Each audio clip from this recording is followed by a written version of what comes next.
Picture this. It's 1963 central Turkey, a small town called Derinkuyu in the heart of Cappadocia. You're doing home renovations, maybe knocking out a wall to expand a room, something ordinary people do every day. You swing the sledgehammer, the plaster cracks, then the wall behind it gives way, and instead of finding another room or even solid rock, you find darkness, a passage, a tunnel carved into the stone leading down into nothing. You grab a flashlight, the beam disappears into the black. You take a step inside. The air is different here, cool, still, ancient. The tunnel opens into a room, then another, then a corridor branching in 3 directions. You keep walking deeper, and you realize this isn't some forgotten cellar or old storage space. This is something else entirely, something vast. That's what happened to a local resident of Derinkuyu that year. He knocked through a wall, probably looking to make his house a little bigger, a little more comfortable. Instead, he uncovered an entire city. Not above ground, below it, carved directly into the volcanic rock beneath his home, beneath his neighbours' homes, beneath the streets and shops and gardens of the whole town. A city that stretched down at least 8 levels, maybe more. Some estimates suggest as many as 17 or 18 stories underground, reaching depths of 250 feet or more. A subterranean metropolis capable of sheltering somewhere around 20,000 people, along with their livestock, their food stores, their water, their entire lives. For decades, the people of Derinkuyu had been walking over it, sleeping over it, building their modern lives on top of a hidden world that had been waiting in silence since 1923, when the region's Cappadocian, Greek and Armenian communities were forced to leave during the population exchange between Greece and Turkey. Those communities had known about the tunnels. They'd used them, sheltered in them during times of danger. But when they left, the knowledge left with them. The entrances were sealed or forgotten. The city beneath the city was abandoned, until one man swung a sledgehammer and broke through. Now, if you're listening to this to fall asleep, that's exactly why I make these. So maybe subscribe and tell me in the comments, where are you right now and what time is it? I love checking in and seeing London at midnight, Los Angeles at bedtime, Tokyo at dawn, all listening together in the dark. Here's the thing that gets me about Derinkuyu. It's not just that it exists. Underground cities aren't unique. Humans have been digging shelters and storage caves for millennia. What's extraordinary is the scale, the ambition, the sheer stubbornness of it. When you stand in a building and realize there's an 18-story city beneath your feet, carved by hand into solid rock, you have to ask the question, what were they so afraid of that this seemed like the better option? Think about what it means to build downward instead of upward. To carve your refuge not into a mountain where you can see enemies approaching, but into the ground where you're blind, where every breath of air has to be engineered, where the only way out is the way you came in. This isn't a panic room. This isn't a storm shelter. This is a city designed for siege, for months or even years underground, with space for animals and grain and wine and worship, and life continuing in the dark while something terrible happened above. Derinkuyu is part of a broader network, over 200 underground settlements scattered across Cappadocia, at least 40 of them with 3 levels or more. Some are connected by tunnels stretching for miles through the bedrock. This wasn't a one-time project. This was a tradition, a way of life, passed down across centuries, maybe millennia. Dig when danger comes. Go deep. Wait it out. Survive. But what kind of danger makes an entire civilization choose the underworld over the surface? What threat is so persistent, so overwhelming, that generation after generation keeps returning to the tunnels, expanding them, refining them, teaching their children how to seal the rolling stone doors and ration the air from the ventilation shafts? That's the paradox we're here to unravel. The geology that made it possible, the empires that made it necessary, the faith that sustained people in the dark, and the waves of violence, invasion and fear that kept driving them back underground, again and again, across more than 2,000 years. Because Derinkuyu isn't just an archaeological curiosity, it's a monument to human terror and human resilience carved into the same stone. And the deeper we go, the stranger the story becomes. Tens of millions of years ago, central Anatolia was a very different place. The African and Arabian tectonic plates were grinding northward, colliding with the Eurasian landmass, crumpling the crust, building mountain ranges. But they were also doing something else. They were creating weak points in the Earth's mantle, channels where molten rock could surge upward. And when it finally broke through, it didn't do so quietly. The volcanoes came first.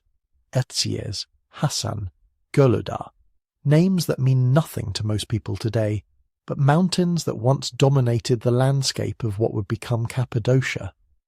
These weren't gentle, picturesque cones like Fuji. These were catastrophic systems, the kind that don't just erupt, they explode. Beginning roughly 10 million years ago, maybe earlier, they began a cycle of massive pyroclastic eruptions that would continue for millions of years. Picture what happens during one of these events. Deep beneath the volcano, magma superheated by the Earth's interior rises toward the surface. As it climbs, the pressure drops. Dissolved gases, water vapor, carbon dioxide, sulfur compounds, they start coming out of solution. The magma foams like a shaken soda bottle, except this bottle is miles wide and the pressure is building toward the equivalent of thousands of nuclear weapons. When it finally blows, the explosion sends avalanches of gas and rock fragments roaring across the landscape at hundreds of miles per hour. These pyroclastic flows are among the most lethal phenomena in nature.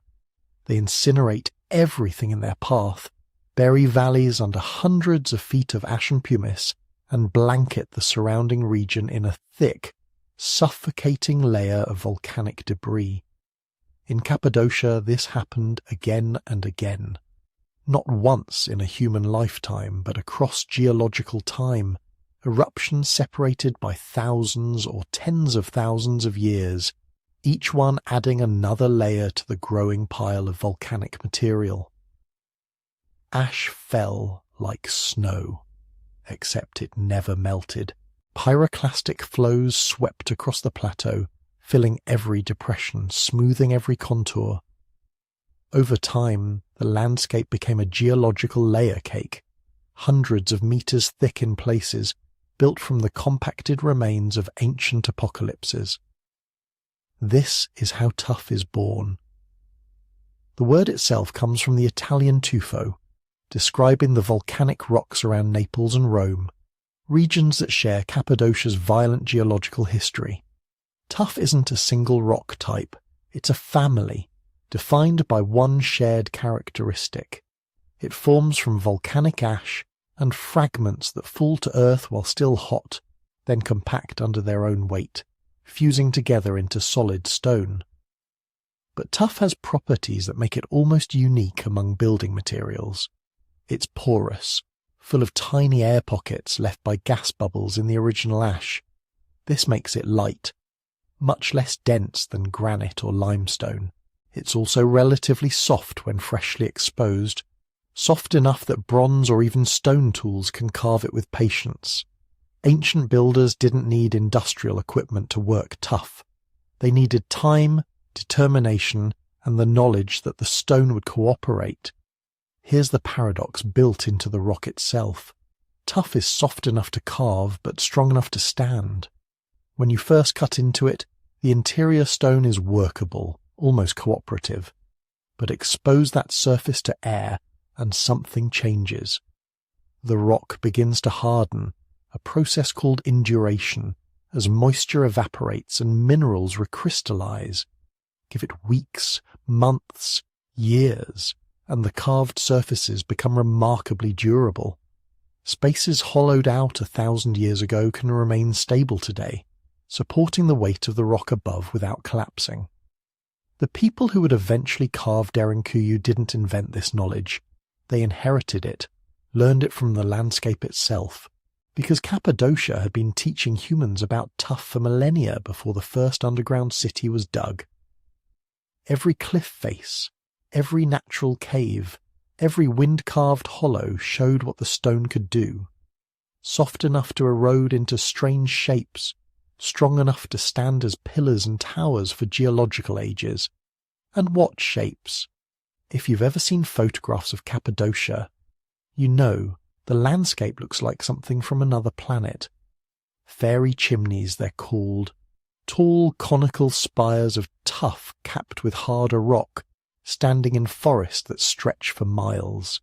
Honeycombed cliffs riddled with natural and human-carved openings. Deep valleys carved by rivers and wind into the soft volcanic rock, their walls glowing pink and white and ochre in the sun. The fairy chimneys formed through a slow process of differential erosion. After the volcanic eruptions ended, erosion began. Rain, wind, rivers, the annual freeze-thaw cycle of harsh Anatolian winters all worked to wear away the soft tuff. But in some places a cap of harder rock, basalt or andesite from later lava flows, protected the tuff beneath it. While the surrounding material eroded away, these protected columns remained standing. Over thousands of years, the landscape transformed into something surreal, a forest of stone pillars, each one a natural sculpture created by time and weather. Scientists have measured how fast this happens. Using cosmogenic nuclids, isotopes created when cosmic rays strike rock surfaces, geologists can calculate erosion rates with remarkable precision. In Cappadocia, the plateau surfaces erode at roughly 6 to 9 millimeters per 1,000 years. The fairy chimneys themselves, more exposed to wind and rain, erode perhaps a few centimeters per millennium. These are geological timescales, imperceptible to human life, but relentless over deep time. What this means is that the landscape humans encountered when they first arrived in Cappadocia was already ancient, already carved into shapes that looked designed rather than natural. The stone invited excavation. It practically announced itself as shelter material. You could carve a room in a few weeks, a complex in a season, a city over generations, and once carved, the spaces would last. But there's another property of tuff that matters even more than workability: thermal mass. The rock's thickness and porosity give it extraordinary insulation properties. Measurements taken inside Cappadocia's underground spaces show that internal temperatures hover between 55 and 60 degrees Fahrenheit year-round, regardless of the season above. In summer, when surface temperatures can reach well over 100 degrees, underground chambers remain cool and comfortable. In winter, when the plateau freezes, the deep tunnels stay mild. Humidity is similarly regulated. The porous tuff absorbs excess moisture and releases it gradually, preventing the damp, mold-prone conditions you'd expect in a cave. Combine this with careful engineering, the ventilation shafts and air channels carved throughout Derinkuyu, and you create an environment that's not just survivable underground, but genuinely comfortable. You could live there for months without ever feeling the claustrophobia or physical misery you'd expect from subterranean existence. The earth itself seemed designed to accommodate human refugees. That's the strange invitation Cappadocia extended.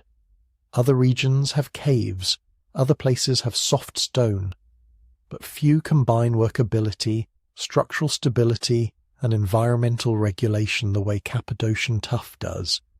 It's almost as if the landscape was waiting for people desperate enough to accept its offer. And desperate people came, wave after wave of them, across millennia, each generation finding the same solution carved a little deeper into the same obliging stone. The Hittites may be early in the story, though evidence is sparse. The Phrygians almost certainly, leaving behind architectural traces in the upper levels. The Persians passed through, the Greeks, the Romans, Then the Byzantines, who would transform underground refuge from temporary shelter into a way of life. But they were all building on a foundation laid by geology. The volcanoes that erupted millions of years before the first human ever saw Cappadocia created the conditions that would define the region's history. They buried the future in ash. And from that ash, compressed by time into workable stone, humans would carve their refuge from a world that kept trying to destroy them. The paradox isn't just why people dug Derinkuyu. It's why the Earth made it so easy for them to do so, as if the planet itself understood that this crossroads of empires, this frontier where civilizations collided, would need a place to hide when the world above became unlivable. The stone was ready. All it needed was fear sufficient to drive people underground, and the determination to carve an entire city into darkness rather than face whatever was coming across the plateau. That fear was already on its way. Long before anyone thought to dig downward, the plateau itself had already chosen its role. Cappadocia sits in the heart of Anatolia, perched on high ground between mountain ranges and river valleys that funnel movement across the continent. To the south, the Taurus Mountains rise like a wall separating the plateau from the Mediterranean coast and the plains of Syria. To the north, the land slopes toward the Black Sea through a maze of passes and highlands. East and west, the plateau stretches toward the Iranian frontier and the Aegean coast respectively, creating natural corridors that link three continents. This isn't an accident of perception. It's geography as destiny. If you wanted to move goods, armies, or ideas between Mesopotamia and the Mediterranean, between the Iranian plateau and Europe, between the wealth of the East and the powers of the West, you crossed Anatolia. And Cappadocia sat right in the middle of that crossing, unavoidable, inescapable, perpetually in the path of everyone going anywhere. As early as the second millennium before the Common Era, long before Derinkuyu was even imagined, merchants from Assyria established colonies on the plateau. At Kültepe, near modern Kayseri, archaeologists have found thousands of cuneiform tablets, business records from trading posts that handled caravans moving tin, textiles and silver between Mesopotamia and Anatolia. These weren't temporary camps. They were permanent settlements with warehouses, residential quarters, and administrative buildings. The trade was lucrative enough, reliable enough, that merchants were willing to invest in infrastructure hundreds of miles from home. This marked Cappadocia as valuable, worth controlling, worth fighting over. And fight they did. The Hattians, whoever they were, native Anatolians whose language we barely understand, held the region first. Then came the Hittites, building their empire across Anatolia during the Late Bronze Age, incorporating Cappadocia into a state system that stretched from the Aegean to the Euphrates. For centuries the plateau was Hittite heartland, protected, administered, taxed, integrated into one of the great powers of the ancient world. Then the Hittites collapsed. Around 1200 years before the Common Era, the Bronze Age world system disintegrated in a cascade of destructions that historians still don't fully understand. Cities burned from Greece to Egypt, trade networks collapsed, empires vanished, and Cappadocia found itself suddenly on the frontier of a darker, more fragmented world. The Phrygians moved into Anatolia from the northwest, establishing kingdoms that would leave their mark on the plateau. Later, Lydian influence reached inland from the Aegean coast, but control was looser now, more contested, more violent. Then came the Persians. Around 550 BCE, the Achaemenid Empire swept across the Near East, absorbing kingdoms and peoples into the largest state the world had yet seen. Cappadocia became the satrapy of Cappadocia, a provincial designation that would echo through history in various forms, Persian, Greek, Roman, always recognizable, always referring to this same stretch of volcanic plateau.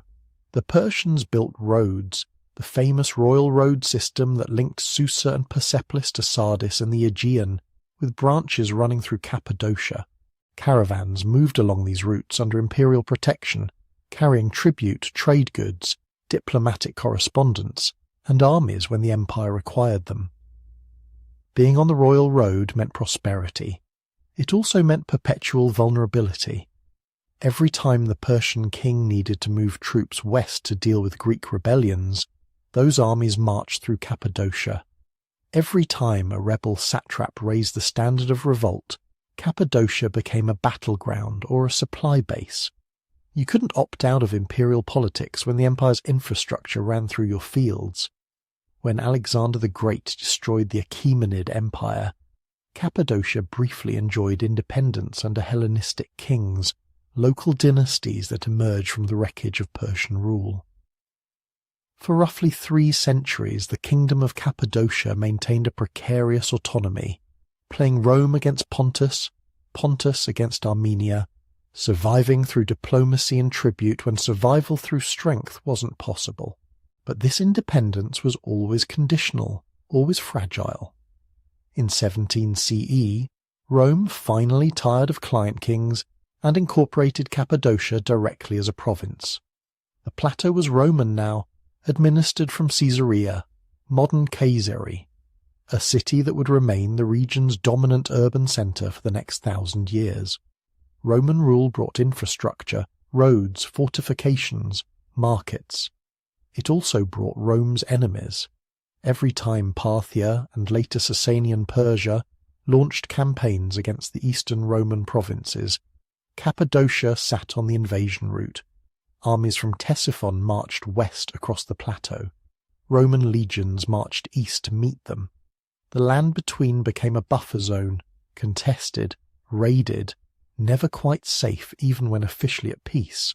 Then Rome itself split, transformed, became Byzantium, and Cappadocia found itself on perhaps the most dangerous frontier of all, the border between Christian Byzantium and, after the 7th century, the expanding Islamic caliphates. Arab raids became annual events. The region between Caesarea and Melitene turned into a militarized no-man's land, a devastated corridor where Byzantine and Arab forces skirmished, burned, looted, and withdrew, only to return the next year and do it again. Villages were sacked so many times that survivors stopped rebuilding above ground. Why construct houses that would burn the next time raiders appeared? After the Arabs came the Seljuks, Turkish warriors who shattered Byzantine power at the Battle of Manzikert in 1071 and claimed Anatolia for themselves.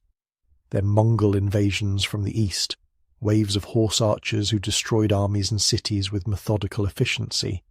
Then Turkmen beyliks, fragmented successor states fighting among themselves for control of Anatolia's trade and taxes. Finally, the Ottomans building yet another empire, the latest in a succession stretching back 3,000 years, all claiming the same strategic plateau. Each wave of conquerors brought the same dilemma for the people living on the land. You couldn't fight empires. You couldn't negotiate with raiders who appeared without warning, took what they wanted, and vanished before organized resistance could form. You couldn't trust that this year's overlord would protect you from next year's invaders. The landscape was too open, too accessible, too valuable to be left alone. Armies would always come. Bandits would always raid. Tribute collectors would always demand their share. This was the price of living at the crossroads. So Cappadocians developed something that looked like paranoia to outsiders, but was actually pragmatic, multi-generational survival wisdom. You prepared for the worst. You built refuges, you stored supplies, you kept plans for evacuation, concealment, long-term survival without help from whatever empire currently claimed to rule you. This wasn't cowardice. It was realism. History had taught the same lesson over and over for 3 millennia. The powerful fight their wars across your land, and the survivors are the ones who know when to disappear. In a land where safety was always temporary and threats were always gathering beyond the horizon, Someone finally had an idea that would define the region forever. Not building higher walls, not raising bigger armies, not appealing to distant emperors who might or might not send help. Instead, going down into the soft, obliging tuff that had been waiting beneath their feet since the volcanoes fell silent. Down where armies couldn't follow, down where the stone itself would protect them, down into darkness, and somehow, improbably, into safety. So who actually started digging? That's the question everyone wants answered. When you stand at the entrance to Derinkuyu today, looking at the narrow passages descending into darkness, when you think about the sheer scale of the project, the countless tons of stone removed grain by grain over generations, you naturally want to know who first broke ground, who had the idea, who took the first swing with a bronze pick against volcanic tuff and thought, yes, this will work, we can live down here. The honest answer is that nobody knows, not with certainty. The deeper answer is that the question itself might be wrong, that asking for a single founder is like asking which raindrop started the river. Derinkuyu wasn't built, it grew, layer by layer, crisis by crisis, generation by generation, over so many centuries that the beginning blurs into legend and the attribution becomes more about tradition than evidence. But let's examine what we actually know, and what scholars argue about when they argue about Derinkuyu's origins. The most commonly cited hypothesis points to the Phrygians. These were the people who moved into central Anatolia sometime around the 12th century BCE, after the Hittite Empire collapsed and the Bronze Age world disintegrated into chaos. The Phrygians built kingdoms, left behind tombs and inscriptions, and most importantly for our purposes, they carved extensively into rock. Phrygian facades still stand in the highlands, religious monuments cut directly into cliff faces with elaborate geometric patterns. They understood the tuff, they knew how to work it, and they lived in Cappadocia during the 8th and 7th centuries before the Common Era, a period when many scholars place the earliest systematic excavation at Derinkuyu. The architectural parallels are suggestive.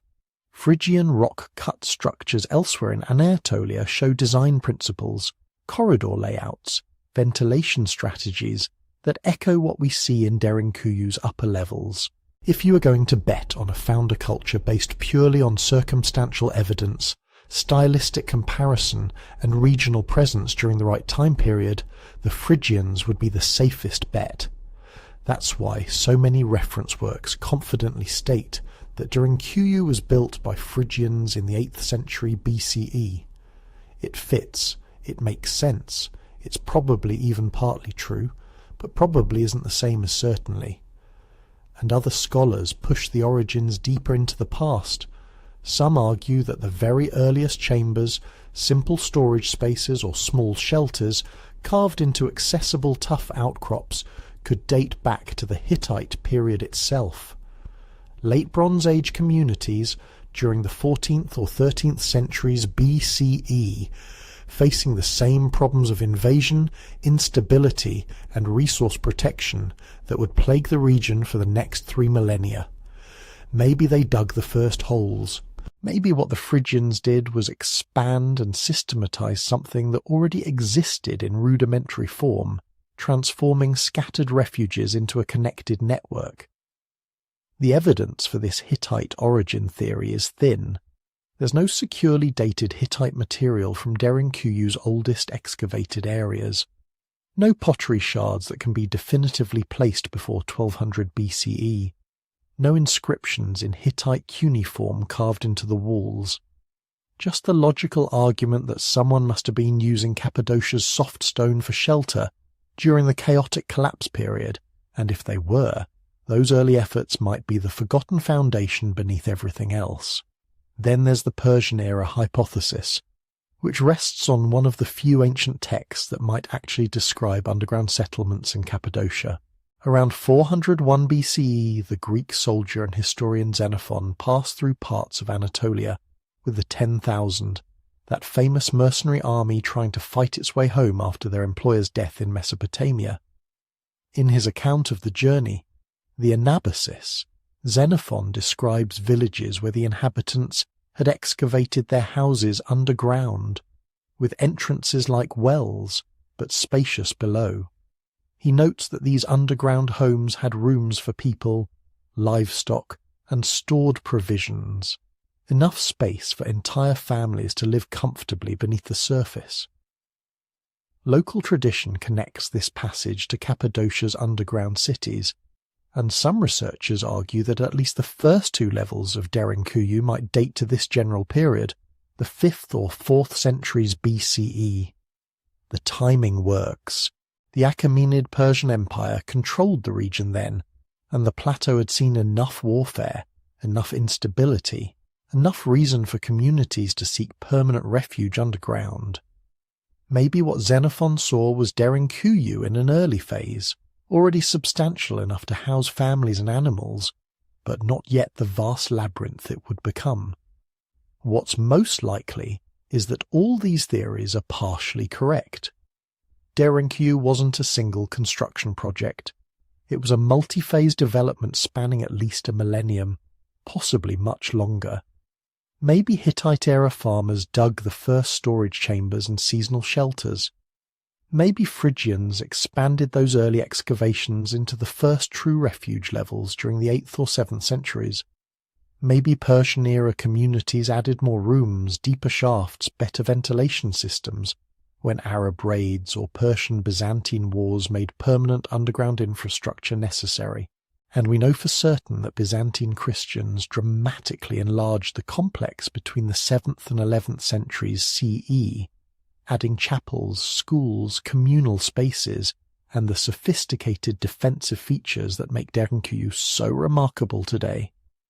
Each generation inherited the work of their predecessors and added what they needed for their own survival. This city grew like a tree grows, ring by ring, each layer recording different threats, different solutions, different communities facing the same fundamental problem: how to stay alive when the world above ground kept trying to kill them. This is why dating Derinkuyu is so maddeningly difficult. When you're working with structures carved directly into stone, you don't have the usual archaeological tools. There are no tree rings to count, no mortar to carbon date, no stratified deposits of pottery that got buried when one phase ended and another began, just stone and tool marks in stone, and the occasional artifact left behind when inhabitants fled or died.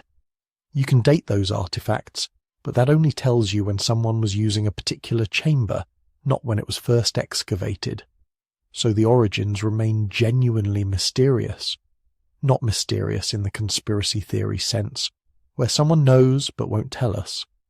Mysterious in the deeper, more humbling sense that the evidence doesn't exist anymore, if it ever did. The people who took the first swings at the tuff left no written records. Their tools dissolved into rust centuries ago. The stone they removed was piled outside and weathered away, or was quarried for other purposes. What remains is the negative space, the absence they carved. An absence doesn't speak clearly about its own creation. But perhaps that ambiguity is fitting. Derinkuyu's origins are buried in the same darkness as the city itself, hidden beneath layers of time and stone and accumulated history. We know someone began the work, probably during an age of bronze weapons and collapsing empires. We know others continued it, expanded it, transformed it over centuries. We know it kept saving lives, kept serving its purpose, kept pulling people underground whenever the surface world became unlivable. And maybe that's the only origin story that really matters, not which king commissioned it or which empire funded the excavation, but the simple, desperate, ingenious decision that someone, somewhere, sometime deep in the past made to stop running and start digging instead. Now it's time to actually go down. Imagine you're standing at the entrance. Not the modern tourist access with its handrails and electric lighting, but the original opening. A shaft, maybe a meter wide, dropping vertically into darkness. The stone around the lip is smooth from countless hands gripping it over centuries, worn by ropes hauling supplies up and bodies climbing down. The air that rises from below smells different, cooler, damper. It carries a faint mineral tang, the breath of stone that hasn't seen sunlight in millennia. You descend. The first few meters are the hardest psychologically. Natural light fades fast. The walls press close. If you're carrying a torch, the flame flickers and dims as the oxygen thins slightly, then steadies as you reach the first ventilation shaft. Your eyes adjust. The passage levels out, broadens just enough to let you straighten your back, and you find yourself in the outermost ring of Derinkuyu's defences. The first level is pragmatic, functional. This is where the animals lived. Stables carved directly into the tuff, low-ceilinged chambers with feeding troughs hollowed out of the floor, and drainage channels that slope gently downward to carry waste away to collection sumps. The stone here is rougher than in deeper levels, less finished. Tool marks from bronze and iron picks score the walls in parallel lines. You can still see them after 2,000 years, the rhythm of someone's work preserved in stone. Why keep animals on the first level? Because they are expendable. If attackers breach the entrance, better they encounter livestock than people. The animals serve as an early warning system. They're panic-alerting defenders below. They also provide a psychological barrier. Invaders might stop to slaughter or steal the cattle, giving residents time to seal the deeper passages. And if a siege drags on for weeks, having animals close to the surface means less effort hauling fodder down from storage levels far below. Everything about Derinkuyu's design is intentional, every choice made with survival in mind. You move deeper. The corridor narrows deliberately. You have to turn sideways in places, and if you're carrying anything bulky, a sack of grain, a water jar, you have to pass it ahead of you or drag it behind. This isn't an oversight in the design. This is the design. These choke points can be defended by a single person. One individual with a spear can hold a passage like this against a dozen attackers. The narrowness forces enemies into single file, negates their numerical advantage, turns every corridor into a potential killing ground. Between the first and second levels, you encounter the rolling stones, great circular slabs of rock, some weighing close to 500 kilograms, fitted into grooves carved into the passage walls. When not in use, they rest in recessed alcoves. When needed, one person pushing from below can roll them into place, sealing the passage completely. There's no handle on the outside, no grip, no way to move them from above except by smashing through a meter of solid stone. The residents below can lock themselves in and wait. Wait for the enemy to exhaust themselves. Wait for supplies to run out. Wait for reinforcements. Wait for winter. Wait for politics to shift. Wait for whatever threat drove them underground to pass. The second level feels more lived in. The chambers here are larger, the ceilings higher, though still low enough that you have to mind your head in the passages. Living quarters line the main corridors, small rooms, family-sized, each carved with niches in the walls for oil lamps, shelves for possessions, sleeping platforms raised slightly off the floor. The stone is warmer here, holding residual heat from the bodies that once filled these spaces. In winter, when snow piled meters deep on the surface, the temperature down here stayed constant, around 13 degrees Celsius year-round, cold enough to need blankets, warm enough that you wouldn't freeze. Kitchens occupy central positions on this level, communal spaces where multiple families shared hearths carved into the rock. The ceilings above these hearths are blackened by centuries of smoke, stained so thoroughly that the soot has become part of the stone itself. But look closer and you'll see the ventilation holes, narrow shafts angling upward through the rock, dispersing smoke so efficiently that inhabitants could cook underground without suffocating. The shafts emerge on the surface disguised as natural fissures in the hillside, nearly invisible unless you know exactly where to look. Storage rooms radiate out from the kitchens. Large chambers filled with clay vessels, pithoi as tall as a person, used for storing grain, olive oil, wine, dried fruits, preserved meat. Some of these jars are still in place, empty now, but still sealed to their stone niches with centuries-old plaster. The scale of storage suggests long-term occupation, not days or weeks underground, but months, maybe longer. This is infrastructure for outlasting winter, outlasting war, outlasting whatever fresh catastrophe the surface world could produce. The third level brings specialized functions. Here you find the wineries, chambers with great presses carved directly into the floor, collection basins where juice would flow into fermentation vessels. The presses are sophisticated, showing deep understanding of leverage and fluid dynamics. Communities underground weren't just surviving, they were maintaining their culture, their traditions, their taste for wine even in the depths of the earth. You also find what's generally identified as a religious school on this level, or sometimes the second, depending on how you count the irregular subdivisions. A barrel-vaulted hall, longer than most other chambers, with small side rooms branching off like cells in a monastery. These rooms are barely large enough for one person to sit and read by lamplight, study spaces for missionaries or monks learning scripture in the dark. The presence of a school this deep suggests that whatever drove people underground lasted long enough that they had to educate their children here, pass on knowledge, maintain continuity even when cut off completely from the world above. Descending further, around the transition between the third and fourth levels, you reach the cruciform church, a cross-shaped chapel carved with precision that contrasts sharply with the rougher utilitarian spaces above. The walls here are smoother, the proportions more carefully considered, niches for icons, a small apse oriented as best as can be determined this far underground toward the east, toward Jerusalem, toward the rising sun that people down here might not see for months. This is where faith lived in the darkness, where communities gathered to pray, to sing, to remind themselves they were still human, still worthy of salvation, still connected to something larger than stone and fear. Below the church, the functions become harder to identify.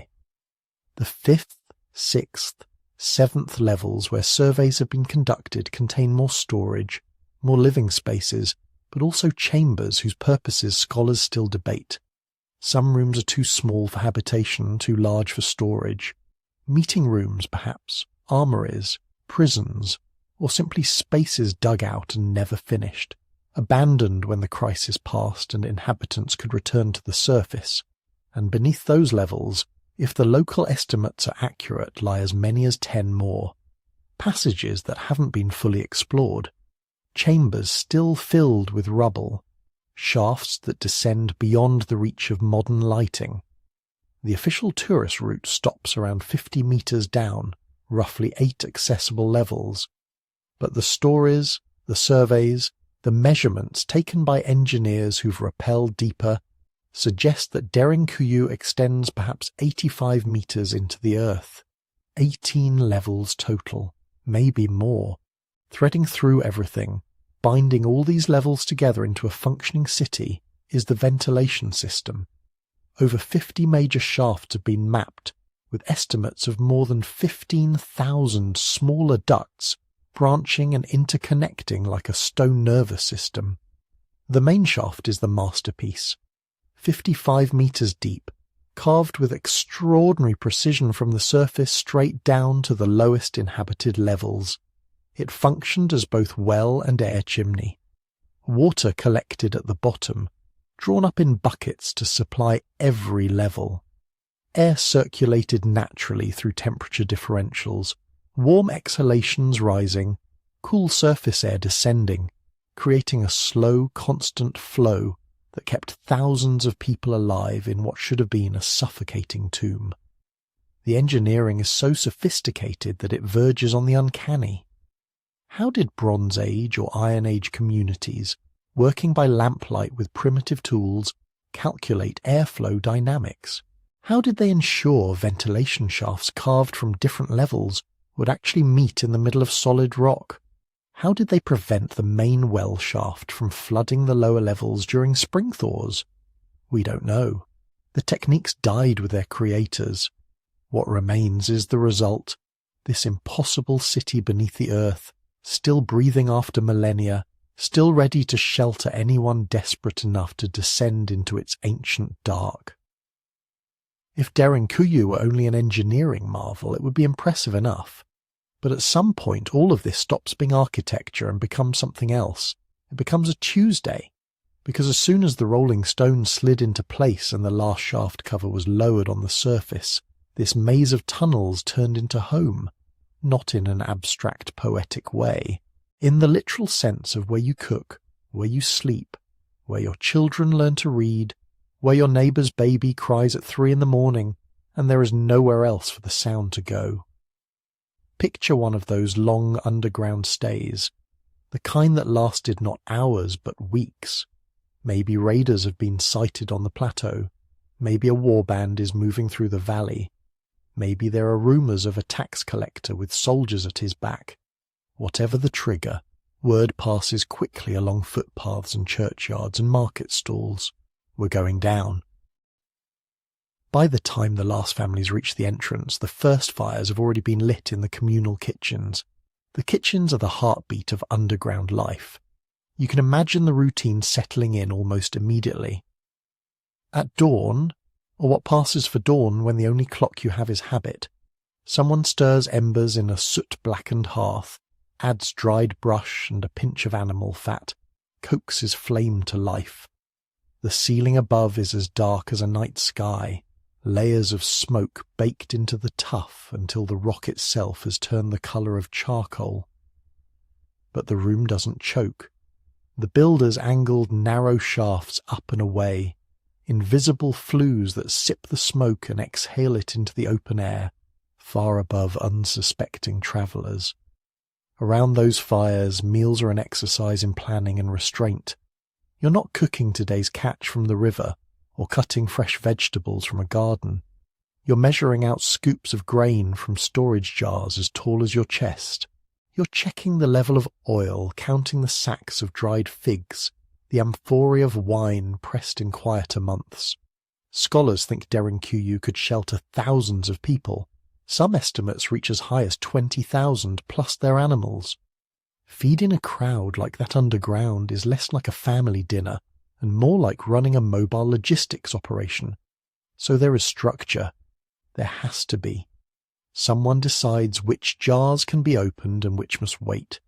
Someone knows how much wheat to grind each day, how many lamps can burn through the night without wasting oil.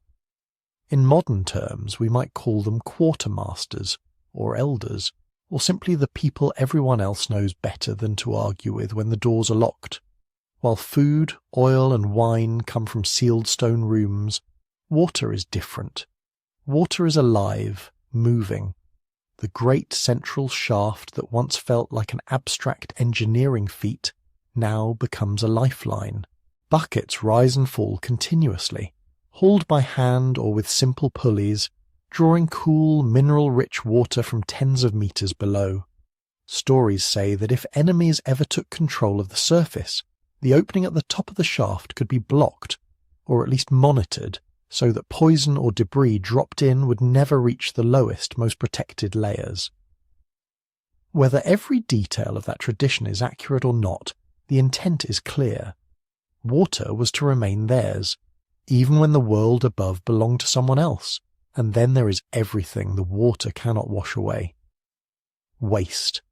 Archaeology is discreet about it, but no city, above or below, escapes the problem. Hundreds or thousands of bodies eating, sweating, coughing, living in close quarters inevitably produce refuse. Down here, with no rainstorms to flush the streets and no scavenging dogs to pick bones clean, the stakes are higher. We don't have a detailed instruction manual carved into the walls about how they handle sanitation, but we can infer pieces. The floors in animal stables slope very slightly, just enough to guide liquids into narrow channels and sumps. Some side chambers, awkwardly placed for sleeping or storage, may have been designated waste rooms, places where jars or pits collected what no one wanted near the kitchens or the church. Everything we know about pre-modern siege life tells us there would have been rules. Where to relieve yourself, when refuse can be carried toward the upper levels, who is responsible for keeping pathways clear. Here, the same ventilation system that feeds the hearths and cools the corridors becomes a quiet ally. Airless caves breed disease. Derinkuyu breathes. External measurements in similar Cappadocian sites show that temperature and humidity underground stay almost constant. A cool, damp gentleness that doesn't favour the extremes many pathogens love. Fresh air, pulled in through dozens of shafts and drawn through the levels by subtle pressure differences, would have helped dilute smells and reduce some of the worst health risks of confinement. But airflow doesn't solve everything. Illness still moves faster when people sleep shoulder to shoulder. Coughs echo through stone. For all its insulation, Derinkuyu couldn't insulate its residents completely from the biological cost of proximity. Somewhere in these levels, there were people whose job, or whose fate, was to tend the sick, to separate the clearly contagious from the merely unlucky, to decide when a fever meant a person could no longer share a crowded sleeping alcove. All of this plays out against a constant sensory background that slowly reshapes the mind. The absence of sunlight, for one. Up on the Anatolian plateau, the sun can be vicious, blazing in summer, glaring off winter snow. Down here, it is theoretical. Days and nights become measured by relit lamps, by meal times, by the muffled rumour of footsteps and the brief commotion when someone returns from a higher level with news from the door. Children born on the surface would have remembered the world of wind and colour. Children young enough might start to forget. In one of the barrel-vaulted halls, possibly a religious school, possibly a general teaching space, you can imagine lessons continuing even as danger prowls outside. Boys chanting scripture, or repeating letters, or simply being kept busy so parents can haul water and grind flour. Girls learning prayers, or songs, or domestic tasks adapted to the underground. How to trim a wick, how to stretch an oil jar through another week. In the cruciform church below, services would continue, perhaps more frequent and more urgent when fear was highest. Candles and oil lamps throw shifting gold on carved walls. Priests' voices carry oddly in the cramped geometry of the chapel, words catching at corners and returning as soft echoes. For people who might not see the sky for a month, faith isn't an abstract system of beliefs. It is a structured way of passing time, of binding neighbours together, of explaining why enduring this confinement matters. Psychologically, Derinkuyu is both shelter and pressure cooker. The stone keeps you safe from arrows and fire and sudden raids. It also means you cannot walk away from an argument. Your irritable uncle, the neighbour whose baby never sleeps, the man who always tries to take more than his ration. There is no horizon you can retreat to, no field you can cross to be alone. Privacy shrinks to the thickness of a wall, which in some places is measured in centimetres. Above all this human drama, on the upper levels the animals continue their own constrained existence. Cattle, sheep, goats, maybe poultry. They are fed from the same stores you rely on. Their bodies add heat to the first chambers. Their breath thickens the air.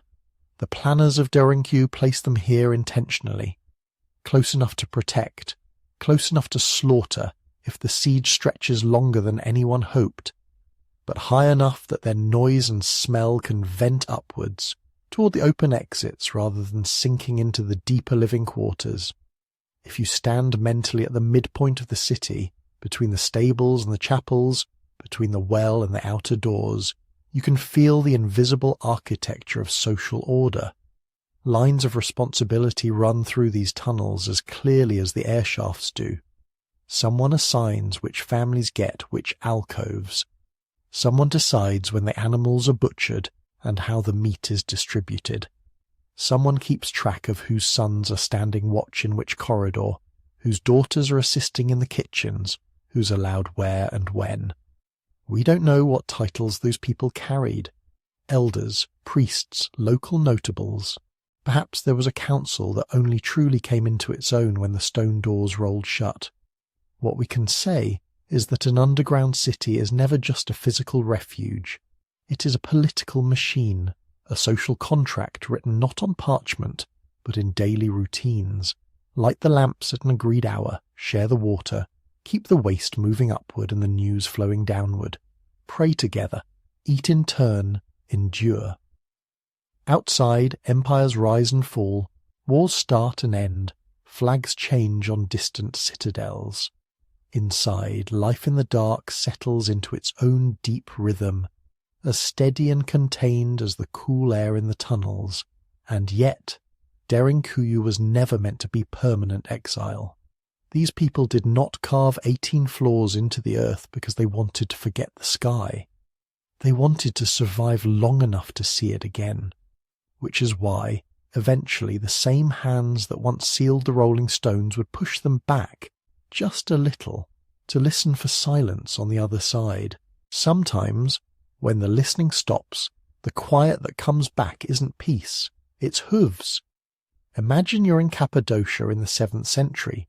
On the map you belong to the Byzantine Empire, heirs of Rome, guardians of Christian orthodoxy, all those grand titles. In reality, you live in a stone house on a windswept plateau, and the empire is a rumour that travels with tax collectors and soldiers who appear and then vanish every few years. What does not vanish are the raids. Across the mountains to the southeast, a new power has risen.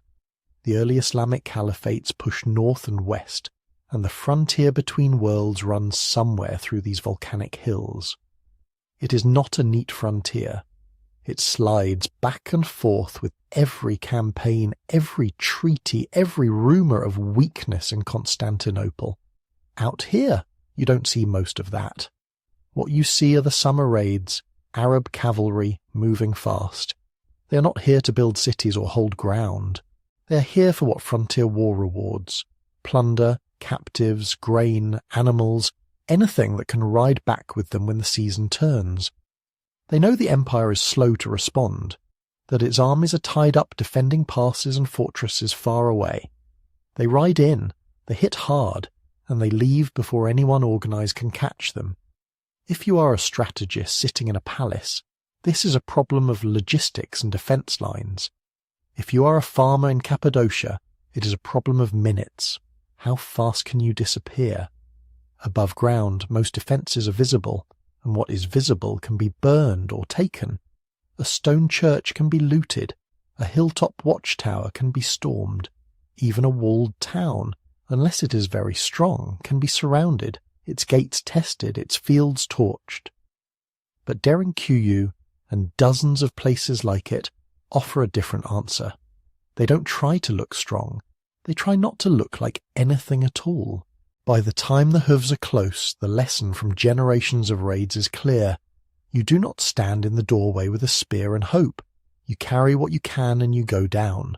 The same tunnels that your grandparents used to wait out bandits and tax levies are deepened, widened, refined in this era of holy wars on the frontier. The Byzantine period, especially from about the 7th to the 11th centuries, is when Derinkuyu seems to swell to something like its full, astounding size. Earlier passages are cleaned and straightened. New levels are driven further into the tuff. Storage rooms expand, corridors multiply. Rolling stone doors are added or improved. Everything is tuned to one strategic reality. Raids are fast. Survival depends on being slower. Not slower in running, slower in being found, slower in being worth the effort. Think about incentives from the raider's point of view. You've ridden days to get here. Your horses need pasture. Your men expect loot. You see a valley with several small settlements.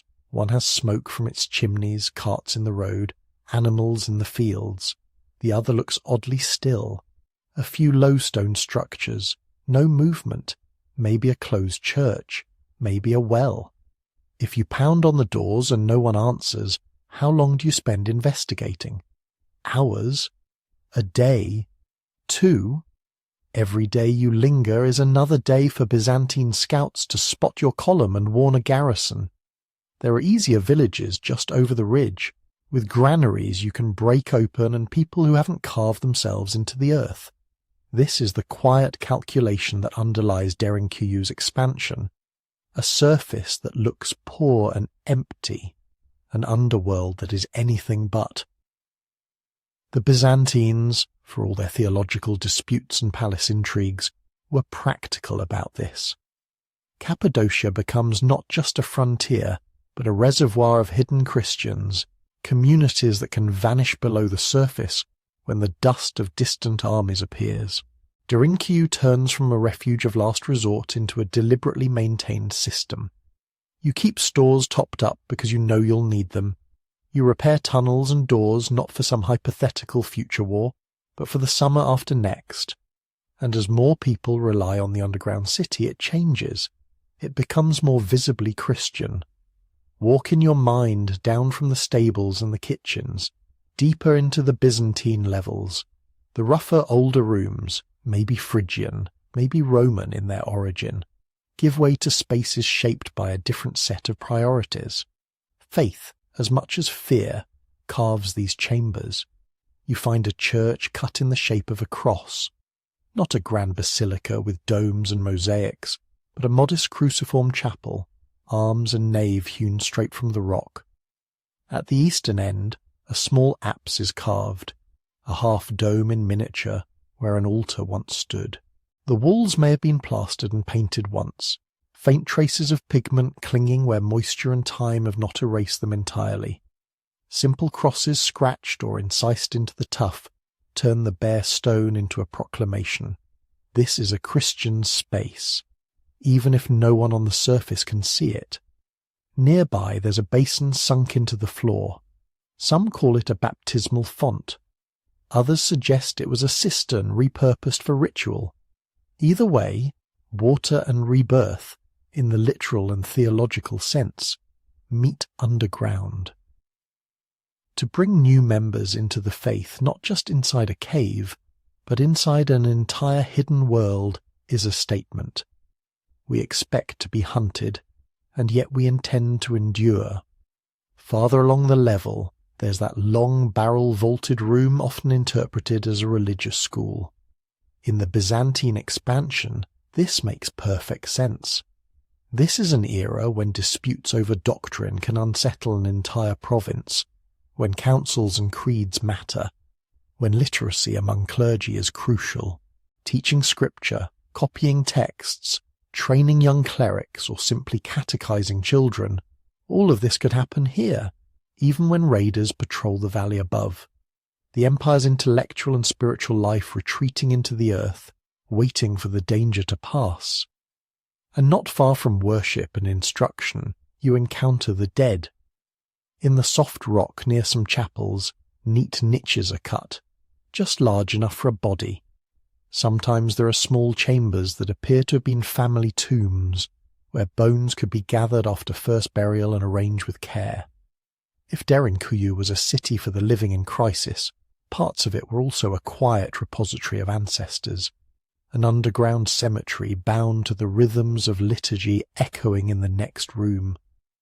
In this Byzantine phase, the city doesn't just protect bodies, it shelters a whole cosmology, prayers, sacraments, doctrine, memory and bones, all layered into the stone.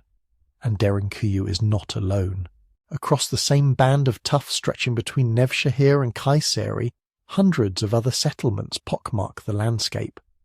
More than 200 underground sites are known today, ranging from modest two-level refuges to sprawling complexes with 3, 4 or more descending stories. At least 40 of them reach depths and complexities that qualify as small siblings of Derinkuyu. Kaymaklu, Uzkonak, Mazi, and many more. Each one a potential bolt hole when hooves or dust on the horizon send the same message: go down. It's tempting to picture all of these cities connected by a single, continuous web of tunnels, a true subterranean network where you could walk from village to village without ever seeing the sun. Local stories certainly lean in that direction. Ask a guide in Cappadocia, and they might tell you that Derinkuyu is linked to Kaymaklu by a tunnel around 9 kilometers long. Some short intersite passages have indeed been found, little arteries where two nearby complexes almost touch. It's plausible that, in some cases, communities deliberately dug toward each other to share resources or create escape routes. But when archaeologists look for a solid, uninterrupted Derinkuyu to Kaymakla highway under the fields, the evidence becomes less clear. Parts of the route are unexplored. Surveys hint at passages, but a fully mapped tunnel running the entire distance has not yet appeared in the academic reports. For now, that great corridor lies somewhere between folklore and possibility. Even without a single continuous tunnel, though, the pattern is unmistakable. Derinkuyu sits not as an isolated marvel, but as the largest known node in a dense network of survival strategies. A region-wide habit of thinking vertically when danger came horizontally. On the surface, Cappadocia in the Byzantine era might have looked like any other rough frontier. Scattered farms, monasteries chipped into rock faces, small churches with fading frescoes, imperial authority that waxed and waned with the fortunes of distant emperors. But beneath those ordinary villages lay the real insurance policy. Whole landscapes were double-layered, one world for peacetime, another for trouble. And for 4 centuries or so, as Arab-Byzantine conflicts flared and cooled and flared again, that hidden world was not just emergency shelter. It was part of how these communities understood themselves. They were Christians of the borderlands, people for whom the words "this world is not our home" had a literal architectural echo. When the call to prayer sounded from a distant raiding camp, or when news reached them of another fortress fallen, they could answer with a different liturgy, whispered under vaulted ceilings of stone, secure in the knowledge that empires might clash above. But down here, among crosses carved into rock and lessons murmured by lamplight, the community could contract, endure, and then someday rise again into the light. The raids would change, the flags would change. New conquerors would discover that there were suddenly no people to collect, no easy spoils to seize, and still the doors would roll shut, and the same cool air would flow through the same shafts, and the habit of vanishing underground would pass from one generation to the next, until, centuries later, a different kind of horseman appeared on the horizon, and Derinkuyu's stones had to remember how to close themselves yet again. If you strip away the chapels and the schools and the storerooms, what remains of Derinkuyu is a machine designed to turn an invading army into a line of tired men staring at a round rock. Those round rocks are where the engineering genius of the place really shows. The rolling stone doors are so simple that it's easy to miss how clever they are. Start with the material. The tunnels and rooms of Derinkuyu are carved out of volcanic tuff, a relatively soft rock. That softness is what allows people with hand tools to dig 8, 10, maybe more levels deep over centuries. But a door that's soft would chip, crumble, give way. So the builders seem to have gone looking for something harder.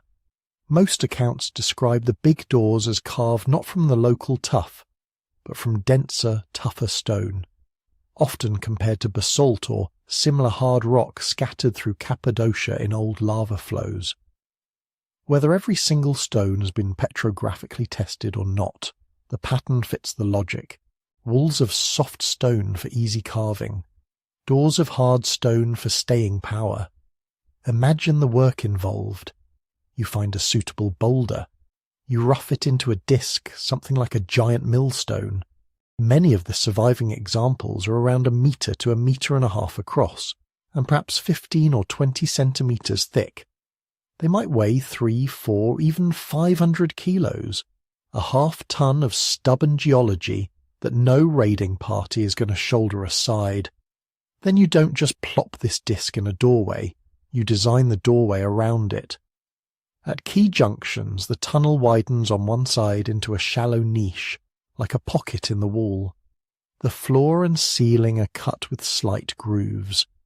The stone door lives in that pocket, resting there, out of direct sight until it's needed.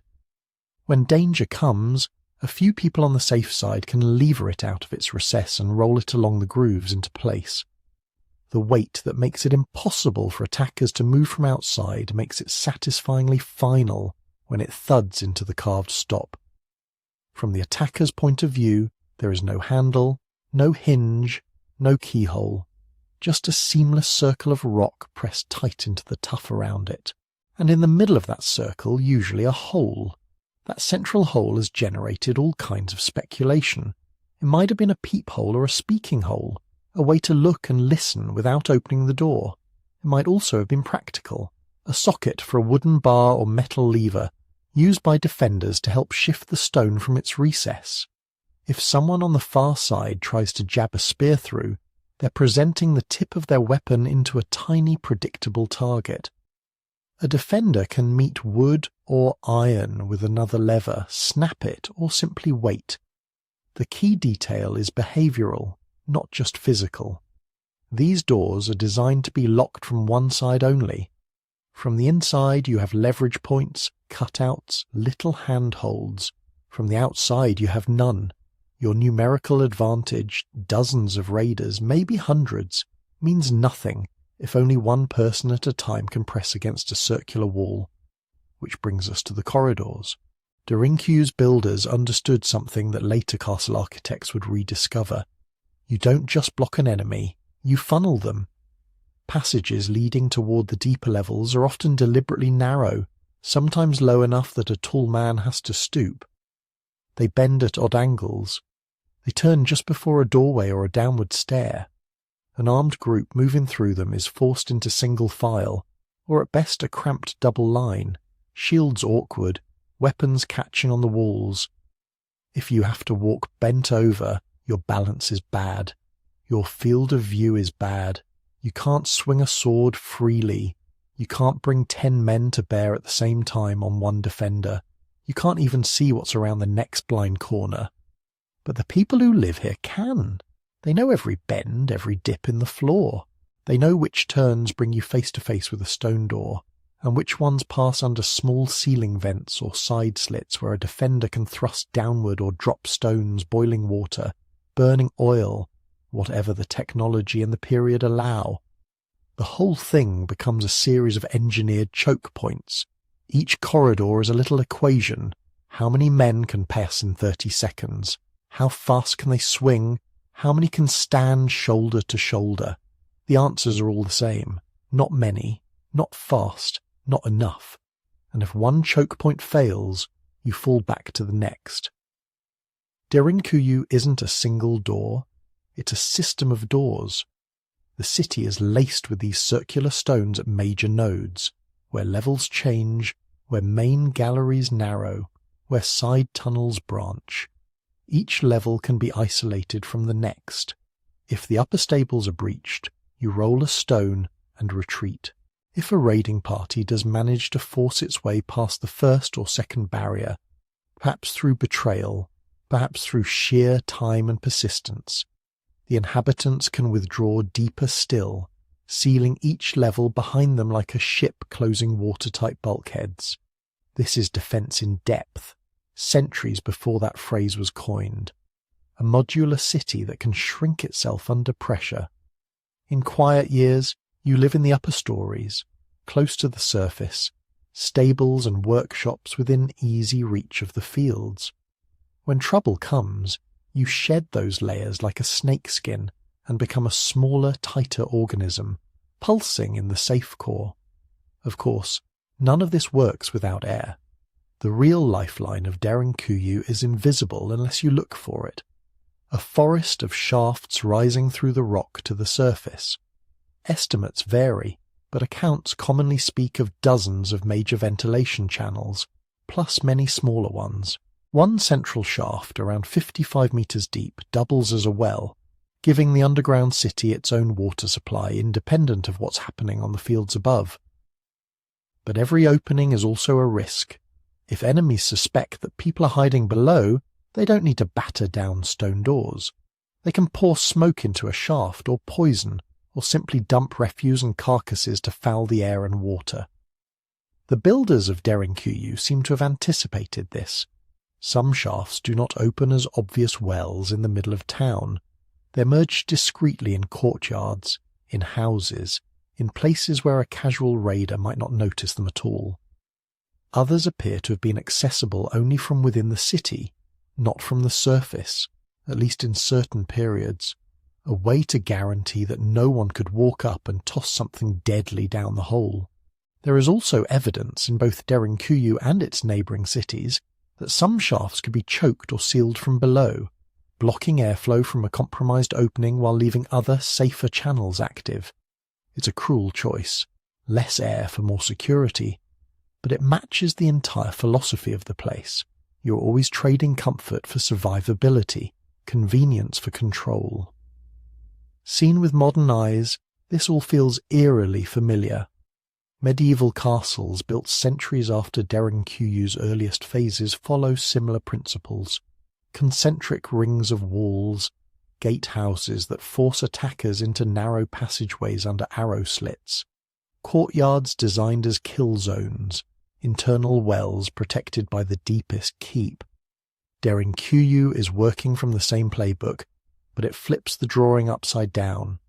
Where a castle reaches up, Derinkuyu reaches down. Where a fortress bristles with towers and crenellations, Derinkuyu offers almost nothing to see.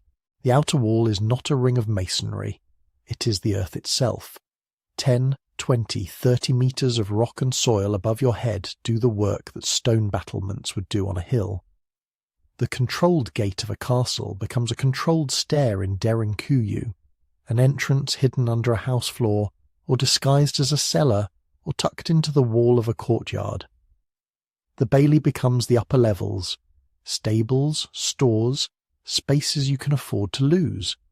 The keep is not the tallest tower, but the lowest habitable chamber, wrapped in layers of rock instead of layers of stone. You could stand on the plateau above Derinkuyu at the height of its use and see almost nothing that told you what lay beneath your feet. No grand curtain walls, no moats, no banners, just a landscape that looks poor and quiet and not worth dying over. That was the point. We tend to think of engineering brilliance as something that shows off.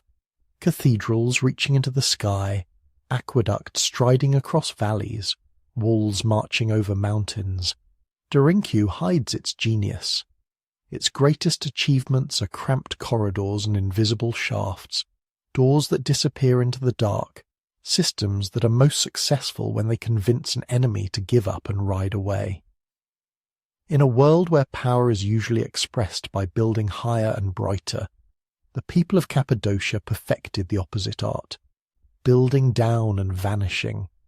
For a long stretch of the Middle Ages, that art of vanishing seemed to work. Arab-Byzantine wars came and went. Frontier lines shifted.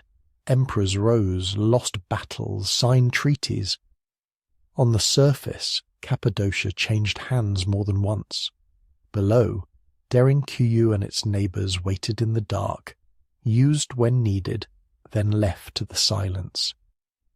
Then a new kind of storm rolled in. In the 13th century, rumours would have reached Cappadocia long before the riders did. Stories carried by traders, refugees, soldiers out of contract. Tales of steppe armies that moved faster than news, of towns burned because they lay between one empire and the next. We call them the Mongols. For people living in central Anatolia, they were simply another wave of disaster. Different language, different banners, same problem. Imagine you're a Christian farmer in a Cappadocian village. The Byzantines are a memory. The Seljuks rule the plateau. Somewhere far away in Konya or Kayseri, A sultan is trying to decide whether to fight or negotiate with the men from the east. None of that is in your control. What is in your control is this: the key to a low doorway in the back of your yard, steps cut into the rock, a smell of cool, dry air, a place your grandparents told you about, and their grandparents told them about, and so on, back through generations. By the time Mongol and later Timurid forces pushed across Anatolia in the 13th and 14th centuries, these underground complexes were not archaeological curiosities. They were infrastructure. In Greek, they were kataphigia, places of refuge. You didn't need an imperial edict to know what to do when strange banners appeared on the horizon. You went below. The threat landscape had changed. The Arab raiders of earlier centuries had come seeking slaves, plunder, strategic passes. The steppe armies were operating on an imperial scale, punishing resistance, devastating rebellious regions to make examples of them. But the logic of survival remained the same. On horseback, in open terrain, a Mongol army was almost unbeatable. In a tunnel a metre wide facing a stone disc, their speed and tactics meant nothing. There are no chronicles that give us a day-by-day account of Derinkuyu during these invasions. What we have are patterns, local traditions that speak of Tartar raids and people hiding in the earth. Archaeologists find continued use in Byzantine and post-Byzantine levels. Soot on ceilings, smoke-blackened ventilation shafts, small modifications that look like later hands reworking older spaces. Layer by layer, the city records a simple message: we did this again. When the Seljuk realm fractured and the Ottoman state began to grow in its place, the surface story changed once more. New timbers on the houses, new taxes, different uniforms on the men who came to collect them.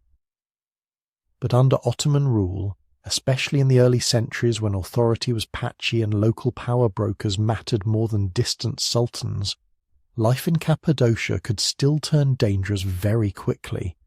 Bandits operated along the trade routes. Feuds between villages could escalate. Periods of intercommunal tension flared into violence. Christians, Greeks and Armenians in particular, were legally tolerated as people of the book, but occupied a second-class status. For them, the old cities in the rock were a kind of insurance policy written in stone. You can picture the rhythm. Most years, the underground city is a storage space. Cool chambers hold grain, wine, dried fruits, tools. Maybe a few animals are stabled in the upper galleries when the weather turns bad. Children know not to play too far down. Older people remember which doors stick and which steps are cracked. The place is part of the village, but in the way a locked attic is part of a house. Present, but not central. Then something happens. Perhaps word comes of trouble in a neighbouring town. Perhaps someone has been killed on the road. Perhaps a tax dispute has gone wrong, or a local notable decides to settle scores under cover of a wider crisis. People begin to move, not in a panicked rush, not if they can help it, quietly. Bedding, cooking pots, icons from the church, a few animals. The heaviest items are already down there.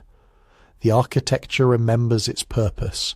The upper chambers, designed centuries earlier as stables and workshops during sieges, become stables and workshops again. The chapels carved during Byzantine expansions host new liturgies, now in the hybrid Greek of Cappadocia, now under Ottoman rule. The names above ground change. Malakopi becomes Derinkuyu, Anaku becomes Kaymakla. The language of the administration switches from Greek to Turkish to Ottoman Turkish. But the habit persists. When the surface feels thin and unsafe, you thicken it by putting rock between yourself and the sky. We tend to imagine deep time as something that moves slowly, almost abstractly. Here it moves through very specific things. The reuse of a wine press, the smoke stain over an arch, the worn edge of a stair where feet have passed for perhaps 2.5 millennia, and then, unexpectedly, we step almost into living memory. In the early 20th century, a Cambridge linguist named Richard McGillivray Dawkins travelled through Cappadocia to study the local Greek dialects. He wasn't looking for ancient engineering. He was listening to how people spoke, what words they used, how their sentences bent. In one village, not Derinkuyu itself, but a nearby community, he heard a story that sounds like an echo from a much older world. In 1909, news reached Cappadocia of the Adana massacres, violent attacks on Armenian Christians hundreds of kilometres away. The details were probably confused and terrifying. Rumours rarely travel with clarity. What did travel was the sense that Christians were being killed, that something terrible had been unleashed. Dawkins records that in response, a great part of the population at Axo took refuge in these underground chambers, and for some nights did not venture to sleep above ground. Think about that timeline. By 1909, the Ottoman Empire is struggling with modernity, nationalism, foreign debt.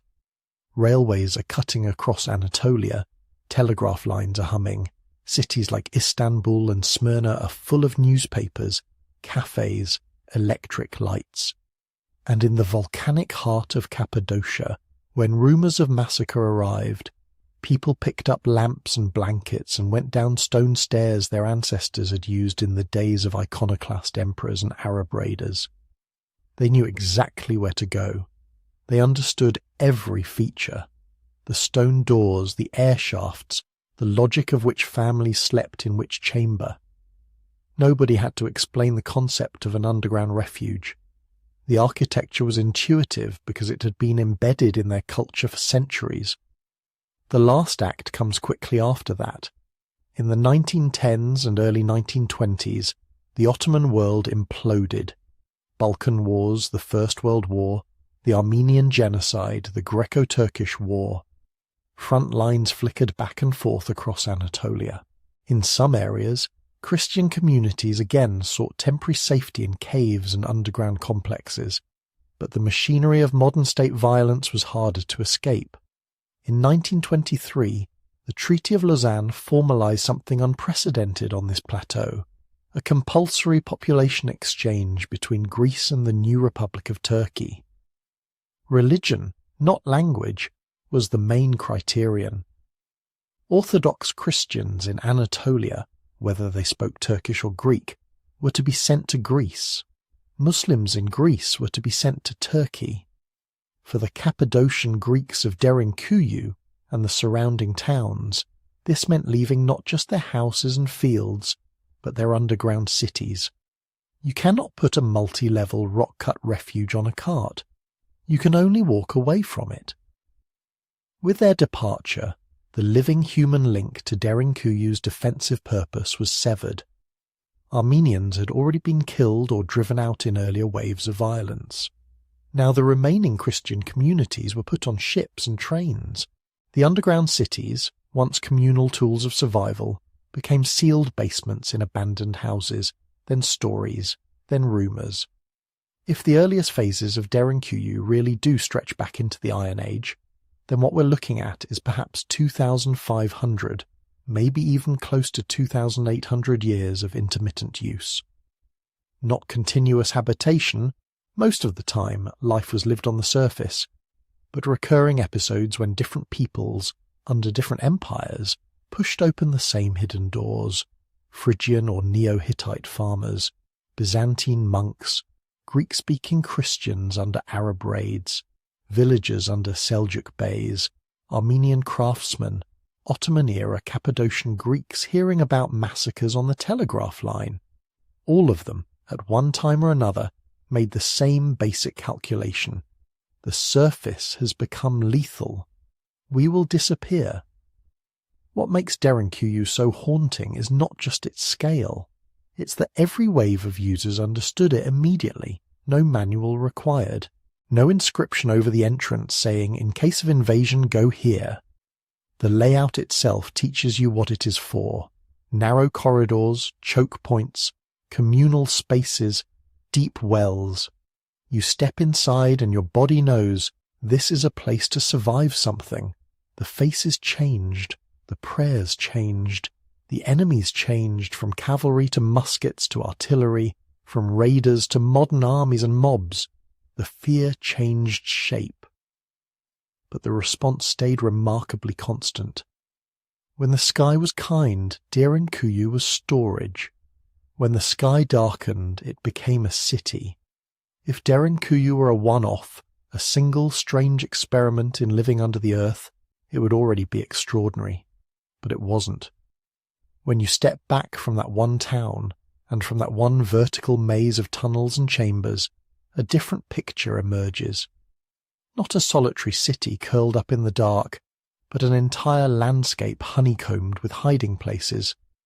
Archaeologists and local surveys talk about dozens or scores of underground cities. The numbers shift depending on how you define a city versus a cellar. More than 100, maybe up toward 200 underground settlements across Cappadocia. Of those, perhaps 30 or 40 are large enough and complex enough to be called true underground cities. Almost every historic village, it seems, had its own way of going below. Some are little more than a few rooms and a tunnel, a bolt hole for one extended family. Others spread laterally for hundreds of meters, or drop down level after level until the light from the entrance vanishes completely. Together they form one of the densest clusters of subterranean habitation anywhere on Earth. Derinkuyu is the deepest and most dramatic that we've explored so far. But just down the road, literally a short drive today, perhaps half a day's walk in the past, another city in the rock tells a slightly different story. Kaymaklı. On the surface, it looks like a quiet Anatolian town built over the ruins of earlier ones. Beneath it, the ground opens into a second world. 8 levels have been identified, 4 are commonly visited.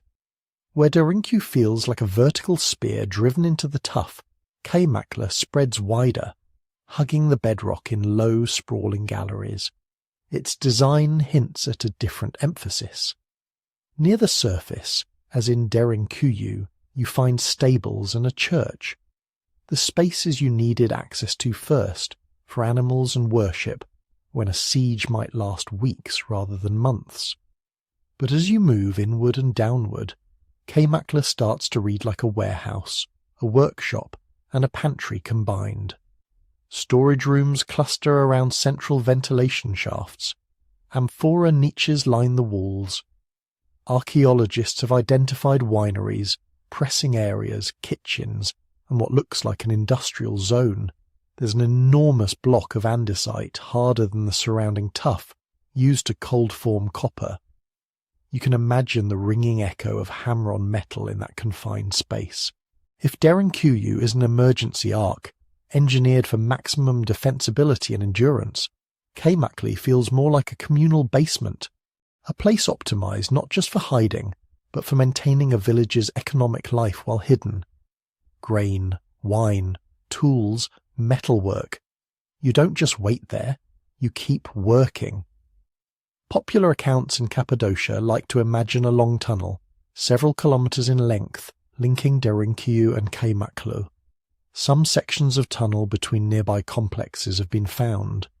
Whether there was ever a continuous, fully mapped corridor between these two giants is still uncertain. Archaeologists are cautious. The rock erodes, passages collapse, modern construction truncates old routes. But even the possibility tells you something about the mentality at work. These weren't isolated, paranoid households burrowing alone. They were communities who, over generations, learned to think about safety in terms of networks. One refugee per settlement. In some cases, perhaps, refuges link to each other, and Derinkuyu and Kaymaklı are only the largest, most famous nodes in this web. To the north, near Avanos, lies Volcanic. It stayed hidden until the 1970s, when a farmer noticed his irrigation water disappearing into the earth. Tracing the loss, he stumbled onto a complex cut into the volcanic rock, with multiple levels and a familiar catalogue of rooms, stables, kitchens, storage spaces, stone doors. But Volcanic added twists of its own. Its builders carved narrow communication channels between levels, pipe-like holes that let defenders shout or listen without opening the main corridors. Alongside the ventilation shafts, they cut small vertical passages aligned with the stone doors, maybe to pour boiling water or oil down on attackers if those outer doors were forced. Derinkuyu has its great circular stones. Cappadocia has its copper working block. Volcanic has its whisper tubes and murder holes. Each city solves the same problem, but with different local innovations. Elsewhere you find Mazi, Tatlarin and a scatter of other named and unnamed complexes. Some specialise in wine production, with elaborate presses carved into the floor. Others cluster religious spaces close together. Chapels, carved crosses, baptismal fonts, suggesting monastic presence or heavy ecclesiastical influence. Many reuse earlier rock-cut tombs, folding the dead of previous centuries into new defensive architectures.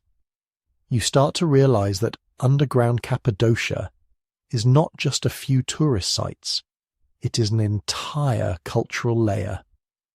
And that layer is not confined to pure survival spaces.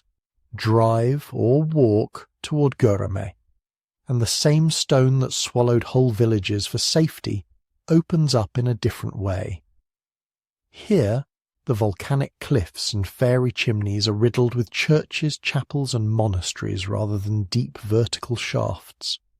The Göreme Open Air Museum feels almost like a town where the houses are prayers. You have multi-storey monastic complexes, refectories with long stone tables carved straight from the wall, kitchens blackened by centuries of smoke, dormitories and cells, storerooms and cloisters, all inside the tuff. Narrow stairs wind between stories. Windows cut high in the rock let in a soft filtered light. And then there are the churches. Tokala, the Buckle Church, with barrel vaults and frescoes from the 10th and 11th centuries, deep blues, reds and ochres showing scenes from the life of Christ. The dark church, so limited in natural light that its paintings have survived with startling intensity. The Apple Church, St. Barbara, St. Basil, and dozens of smaller, less famous sanctuaries scattered through nearby valleys. Here, carving into the rock is not primarily about hiding, it's about permanence, insulation and separation from the world. Monks chose the stone to withdraw from cities and courts. Villagers painted saints on the ceilings to bring heaven into the hillside. This same geology that lent itself to emergency architecture also lent itself to contemplation. When you put all of this together, Derinkuyu, Cappadocia, Volcanic, Mazi, Tatlarin, Göreme, you can start to see Cappadocia from the inside out. This wasn't a region with one dramatic response to one particular crisis. It was a place where, for at least 2.5 millennia, going into the rock became a normal part of life. Sometimes that meant a small cellar-like refuge for a few nights during a raid. Sometimes it meant whole towns vanishing for weeks. Sometimes it meant a monastery hewn into a cliff, where the insecurity answered was not political but spiritual, the chaos of the soul, the desire to escape sin and distraction. From Hittite or Neo-Hittite principalities in the late Bronze and early Iron Age, through Persian, Hellenistic, Roman and Byzantine rule, through Seljuk Beyliks and Ottoman provinces, the cast of characters changed but the gestures stayed familiar. Raiders on horseback, tax collectors, Arab armies probing the frontier, steppe empires sweeping through, bandits in the hills, periodic famine and drought. For people who lived generation after generation at the crossroads of empires, insecurity was not an exception. It was the baseline. The rock became the counterweight. Instead of building massive stone walls on the surface, Cappadocians thickened their world vertically. They dug down, they spread sideways, they turned the landscape itself into an ally. From a distance, the region can look like empty badlands dotted with fairy chimneys and a few villages. From within, you realize you're moving across the roof of a second geography, invisible unless you know where to look. And even now, we don't know where to look, not completely. New underground spaces are still being discovered in the 20th and 21st centuries. A farmer's water vanishes and reveals Volcanic. Construction for a new building exposes a hidden chamber under a modern street. Local rumours of old caves led survey teams to previously unrecorded complexes. Even the famous sites are not exhausted. Derinkuyu and Kaymakla have sealed passages, unexplored side corridors, hints of levels that may continue beyond what's currently mapped. Safety concerns, modern buildings above, and the sheer labour required to clear and stabilise these voids mean that large parts of this subterranean world remain in darkness. Popular imagination likes to turn that darkness into a single coherent mega-network, a labyrinth of tunnels linking every city to every other. The evidence so far points to something more modest and in a way more human. Clusters of locally connected refuges, built and rebuilt over centuries, tailored to specific communities' needs, with some longer links and shared traditions stitching them together. The full pattern may never be completely traced. Too many passages have collapsed. Too many entrances lie under modern houses or roads or fields. In some sense, the mystery is now part of the story.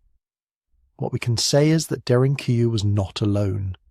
It was one intense point in a much larger constellation of underground life. A constellation shaped by the same pressures that sent the Cambridge linguists' informants into the earth in 1909, and their Iron Age predecessors into the earth 2,000 years before that. An entire region learned the same lesson. When the surface cannot be trusted, you carve your trust into stone, which brings us back to the question that has been lurking under all of this. If so many people, for so long, were willing to abandon the open sky and build second lives in the dark, what exactly were they so afraid of? And were they right? If you ask an archaeologist what the people of Derinkuyu were hiding from, you don't get a single word. You get a timeline. The safest answer, the one anchored to inscriptions, chronicles, and layers of ashen pottery, is that Derinkuyu and its sister cities were built and rebuilt in response to very ordinary human threats. Armies, tax collectors, raiders, neighbours. In the Middle Byzantine period, when a lot of Derinkuyu's deeper levels seem to have taken their final form, Cappadocia sat on the seam between worlds. To the west, Constantinople and the empire that called itself Roman. To the south and east, Arab caliphates and frontier emirates. For centuries the border wobbled back and forth across Anatolia like a loose stitch. When you read the chronicles, the pattern is wearying. Raids from Syria into Cappadocia, counter-raids from Cappadocia into Syria, villages burned, prisoners taken, churches stripped.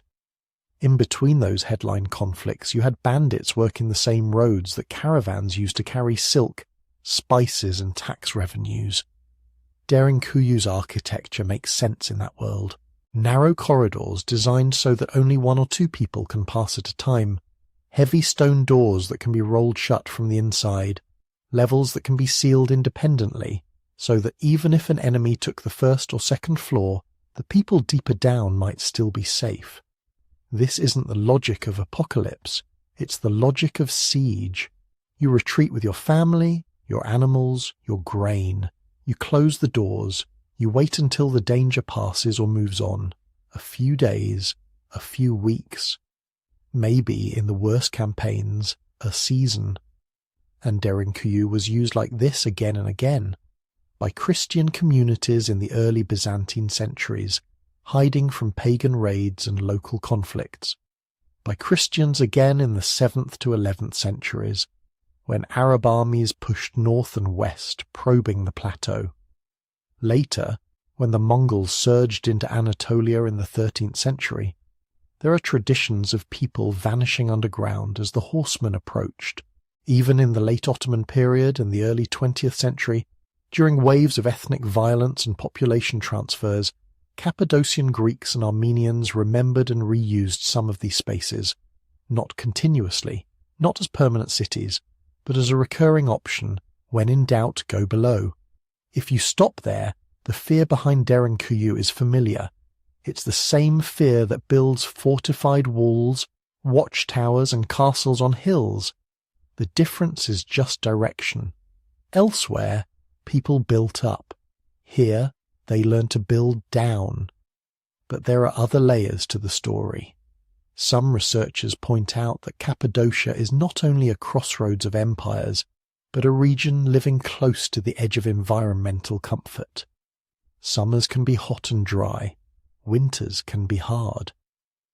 Over the last few thousand years, climate records from lakes and cave deposits in Anatolia show pulses of drought, periods when rainfall dropped and crops would have struggled.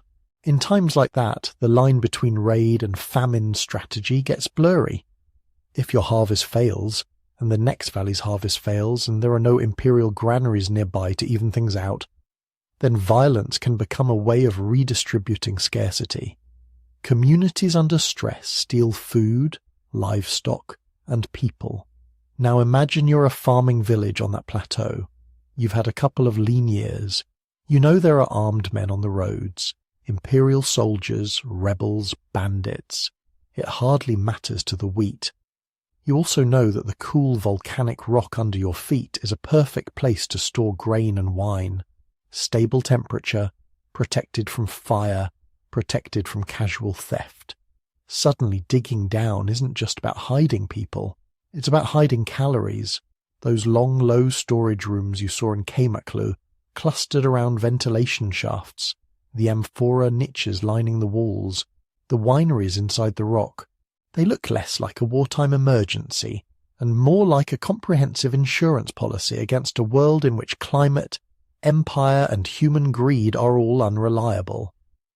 The underground cities in this reading are not only anti-army, they are anti-famine.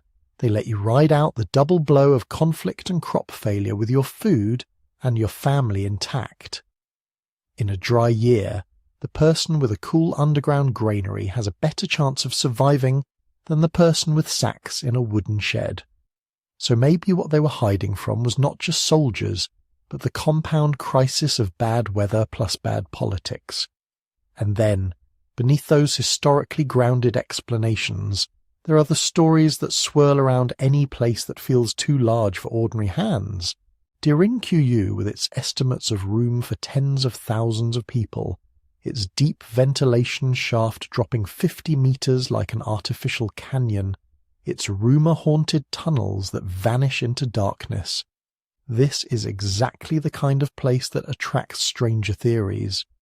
You'll find claims that it was built by a vanished pre-Ice Age civilization, or as a shelter from a solar storm, a comet, a pole shift. In some versions, it's a bunker left by ancient astronauts who either dug it themselves or taught humans how. These ideas are popular because they're cinematic. They offer a single, dramatic answer to the question, what were they so afraid of? Something big enough to scare the whole planet. Something worthy of such a colossal effort. But when you look closely at the evidence, the extraordinary dissolves into the very human. The tool marks on the walls match iron and later steel chisels, not exotic technology.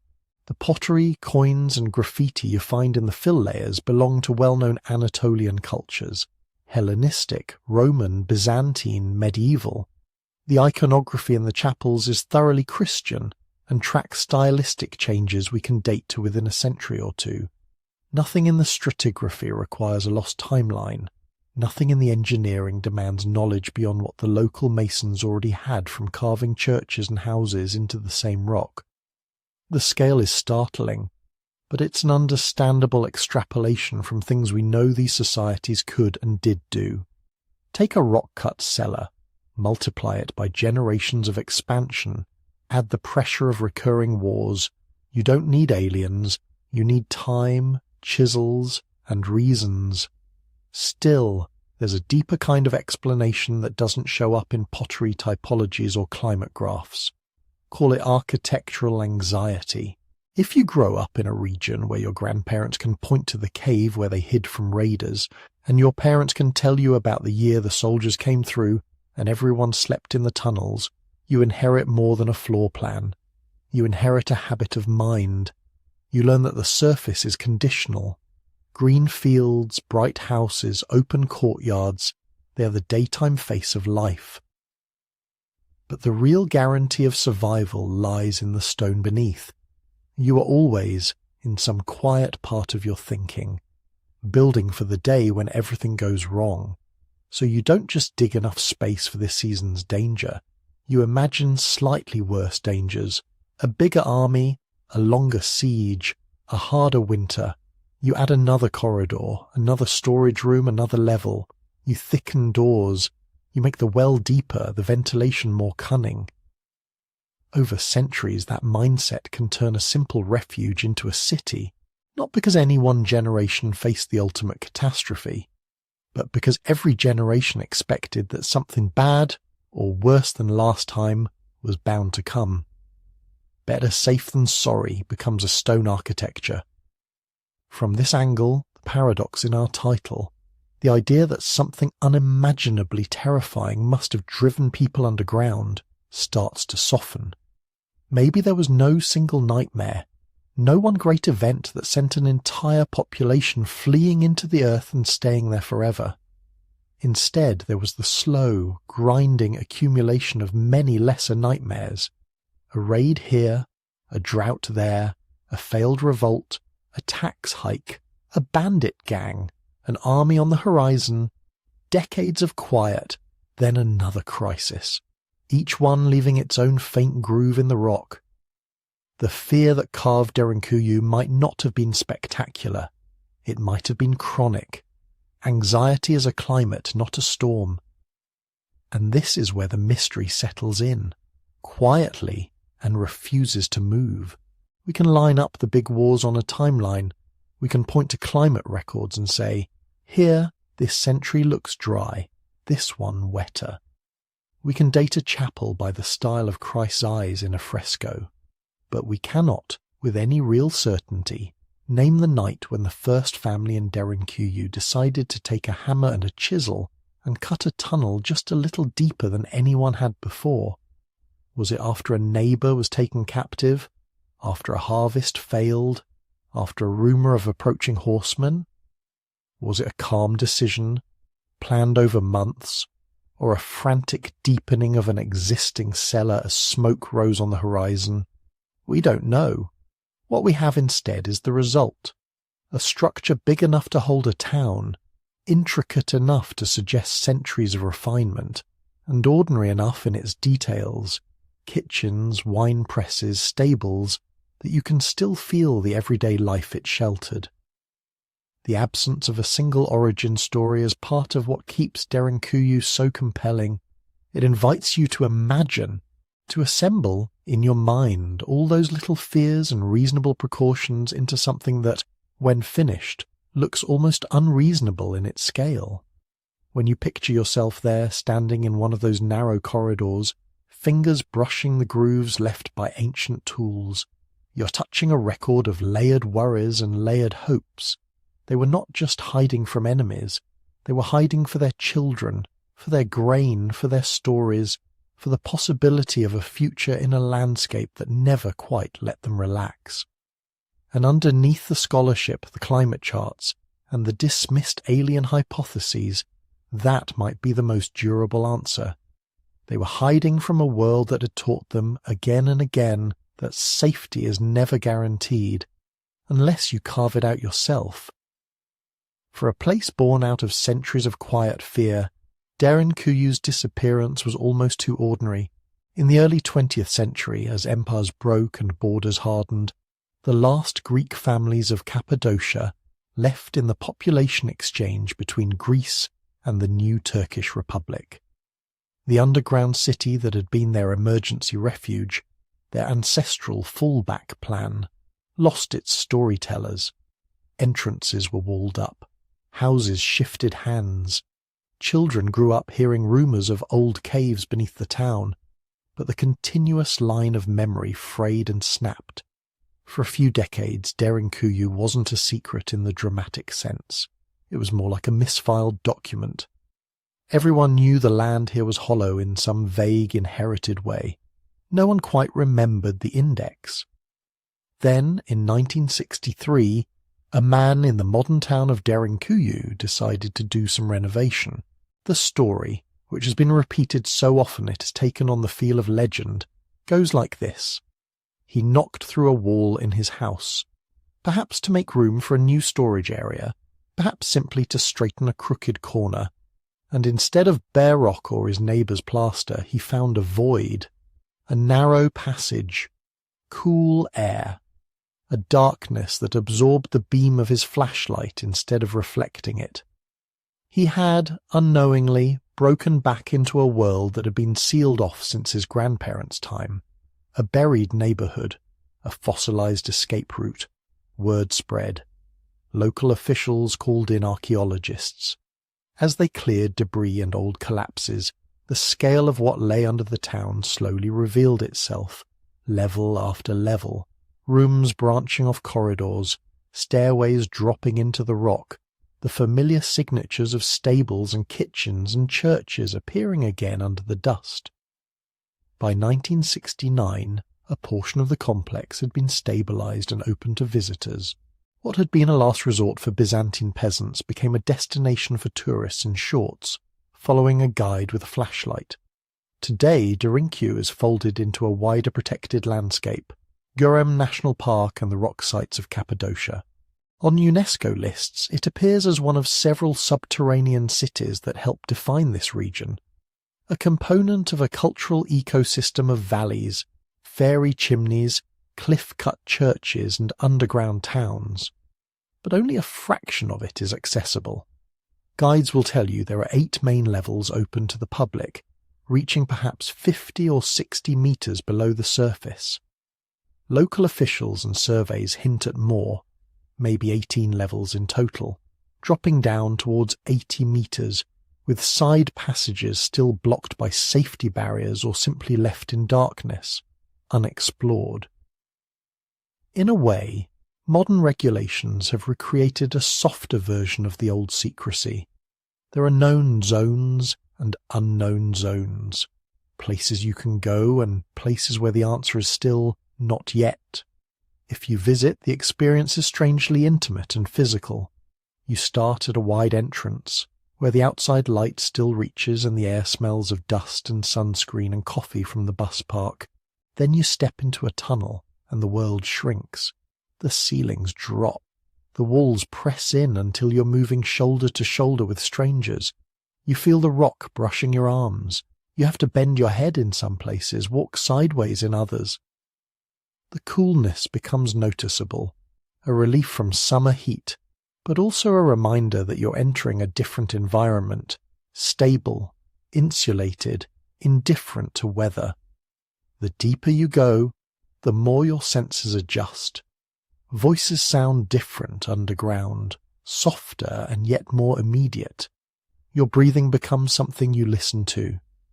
The ventilation shafts, still doing their job after more than a millennium, feed you air that is surprisingly fresh, but you're always aware that it is being channeled, managed, rationed through stone. For some people, especially those prone to claustrophobia, this is the point where the rational brain starts doing quiet calculations. How many meters of rock are above me? How long until I can see the sky again? For others, there is a different unease, a ghost of someone else's urgency. You look at a rolling stone door and it stops being an exhibit. It becomes a question. What did it feel like to close this in anger or panic, knowing that the world outside had become hostile? Tourism brochures talk about Derinkuyu as a marvel of ancient engineering, and it is that. But it is also, even now, an emotional machine. It shapes the way you feel as you move through it. And if you step back from your own reaction and look at the broader world, you notice something unsettling. We like to think we've moved beyond this, We tell ourselves that people who dug cities underground were reacting to a rougher age. Raiders on horseback, empires at war, famines, plagues. We have satellites and early warning systems. We can see storms forming half a world away. We launch telescopes into space. Surely we have outgrown the need to hide in the earth. Then you look at a different kind of map, a map of Cold War fallout shelters. The honeycomb of bunkers dug into mountains in the 1950s and 60s, stocked with canned food and water drums in case of nuclear war. Government command centres buried under hundreds of metres of rock. Quiet basements in suburbs, reinforced and filled with supplies, just in case. You read about decommissioned missile silos in the American Midwest converted into luxury compounds, complete with swimming pools and theatres, marketed to those who can afford to pre-purchase safety. You look at recent reports of tech billionaires buying land in remote areas, building semi-subterranean villas with panic rooms and private airstrips, contracts for custom bunkers with filtered air systems, hydroponic gardens and biometric doors. You scroll past online forums where doomsday preppers share blueprints for hidden cellars, lists of shelf-stable foods, diagrams of air filtration. The threats they imagine have changed the vocabulary: nuclear winter, pandemics, climate collapse, social breakdown. But the chosen direction of retreat is familiar: down. The instinct to go under when the world feels unstable never disappeared. It just learned new materials, reinforced concrete instead of volcanic tuff, HEPA filters instead of carved shafts. There's a revealing contrast here. Derinkuyu was a communal technology. Its passages, kitchens, water sources and storerooms were dug for entire villages, multiple families, strangers who would become neighbours in the dark. Its design assumes shared risk and shared refuge. Many modern bunkers are individual solutions, private answers to collective problems. You and your family behind your door with your supplies. That's not a moral judgment so much as a mirror. What we fear and how we respond is a kind of X-ray of our social world. Derinkuyu shows a community that thought in terms of we when it planned for catastrophe. Our high-end bunkers often reveal how often we think in terms of I. There is another assumption that Derinkuyu quietly inverts. We're used to drawing a simple line between ancient and modern, as if intelligence and sophistication increase steadily, like a rising graph. Caves belong on one end, skyscrapers on the other.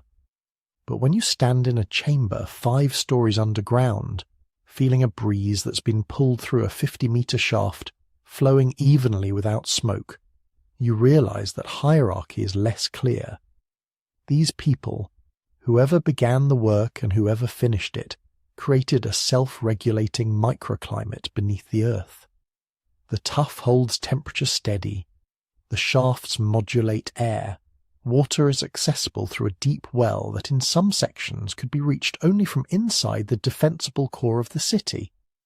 They laid out stables near entrances so that animals and their smells stayed near the surface. They put living quarters deeper in, around central circulation routes. They carved chapels, schools, wineries, storage. They understood crowding, sanitation, the need for separate spaces for different activities. Engineers today still study Cappadocia's rock-cut architecture for lessons in passive insulation and structural stability. Derinkuyu isn't a curiosity from a primitive age.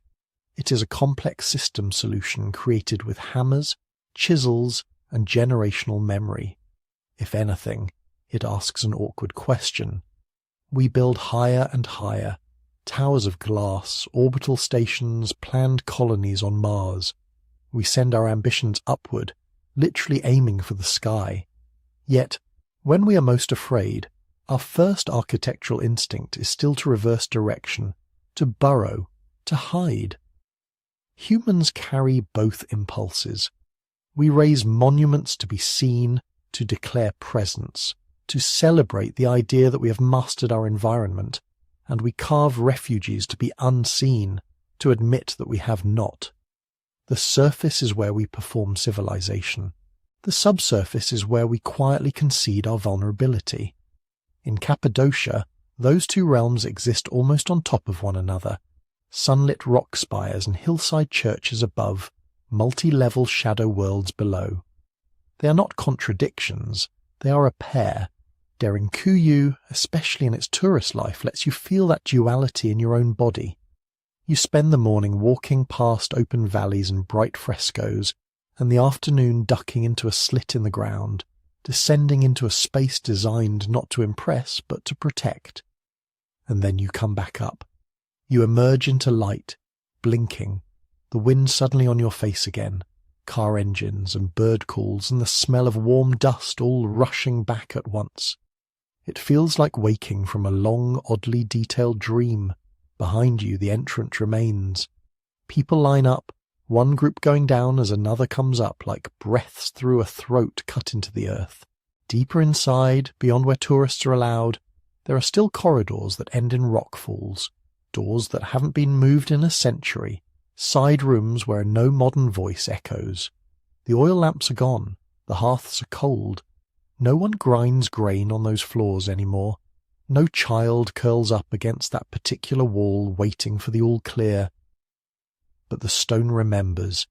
It remembers the vibration of metal against its surface, stroke after stroke after stroke. It remembers the footfalls of people carrying water, the muffled thud of doors being rolled into place, the murmur of prayers spoken not for show, but for survival. When you lie in bed later, far away, listening to this story in the dark, you're joining that memory in a small way. You're descending in imagination where others once descended in fear. The city is quiet now, its chambers are mostly empty. Its purpose as an active refuge has passed. Yet in its silence, in the curves of its tunnels and the careful cut of its air shafts, you can still feel the echo of a very old decision. When the world becomes uncertain, we will carve a place to endure it. Fear is usually something we talk about as weakness. We say people were driven by fear when we want to explain cruelty, panic, bad decisions. We imagine courage as the opposite of fear, as if bravery means not feeling afraid at all. But when you look at Derinkuyu, really look at it, not as a tourist attraction, but as the sum of thousands of quiet decisions over more than 1,000 years, you start to see a different pattern. Here, fear and creativity are not opposites. They're partners. The story begins long before the first corridor was carved. First, there was fire, on a scale humans had nothing to do with. Millions of years ago, Cappadocia was a landscape of erupting volcanoes. Layers of ash and lava settled, compressed, and transformed into tuff, soft enough to carve with hand tools, strong enough to stand in thick blocks for centuries without collapsing, stable enough to hold a staircase spiraling down 50, maybe 80 meters. The rock did not know it was future architecture. It was just the afterlife of eruptions.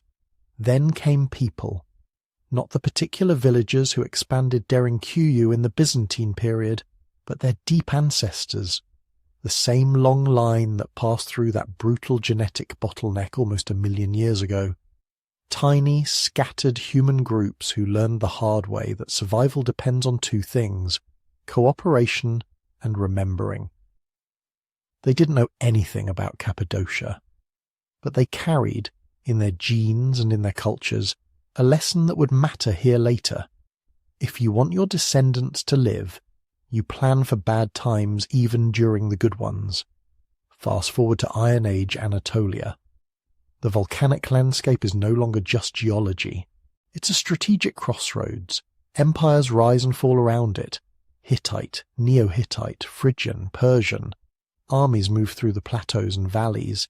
Frontier villages live with a very specific kind of fear, not of the earth cracking open, but of hoofbeats on the horizon, of tax collectors, conscription, slave raiders, the anonymous violence of someone else's war. Somewhere in that churn, people in this region notice an opportunity hidden inside their anxiety. The tuff around them is easy to cut. They already carve storage rooms, rock-cut houses, maybe early tunnels. At some point, exactly when is still debated, someone takes the next step.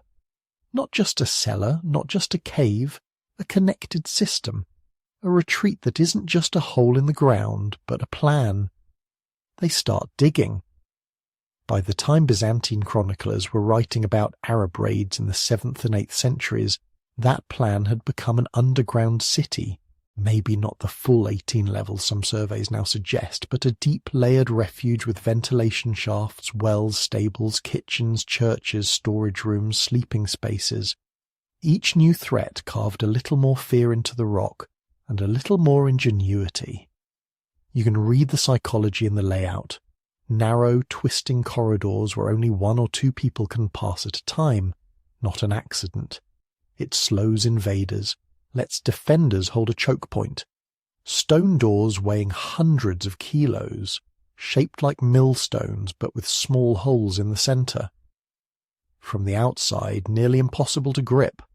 From the inside, a bar or pole through that hole gives leverage to roll the door aside. Easy to close, hard to force. Levels that can be sealed off separately. If attackers break into one tier, families can retreat further down, closing themselves behind another circle of stone, another turn in the tunnel. It's a vertical series of last chances. All of it tells you what its builders feared most, not earthquakes, not famine, other humans. And yet, wrapped around that fear is something softer. Stables near the surface so animals don't have to descend far. Wineries carved into deeper levels, a schoolroom, chapels with carved crosses on the walls, long low spaces where grain could be stored dry and cool for months.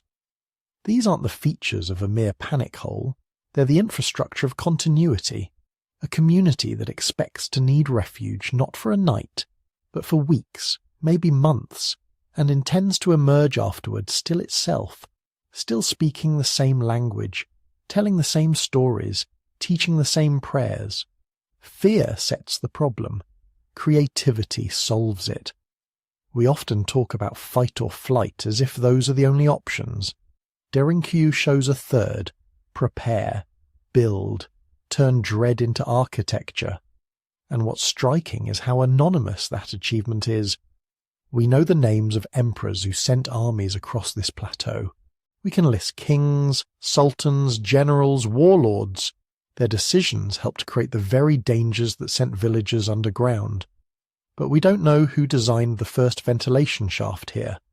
We don't know who figured out that a shaft could double as a well, or who first realized that if you put animals on upper levels and people below, you could manage air quality and noise better. No inscriptions proclaim, "I so-and-so ordered the digging of this level." No statues of master builders stand at the entrances. Derinkuyu is pure collective authorship. Hundreds, maybe thousands of people, over many generations, each adding a corridor, carving out a new room, improving a drainage channel, passing on knowledge of which veins of tuff are stable and which might crumble. The city is a palimpsest of unrecorded decisions. We don't see their faces.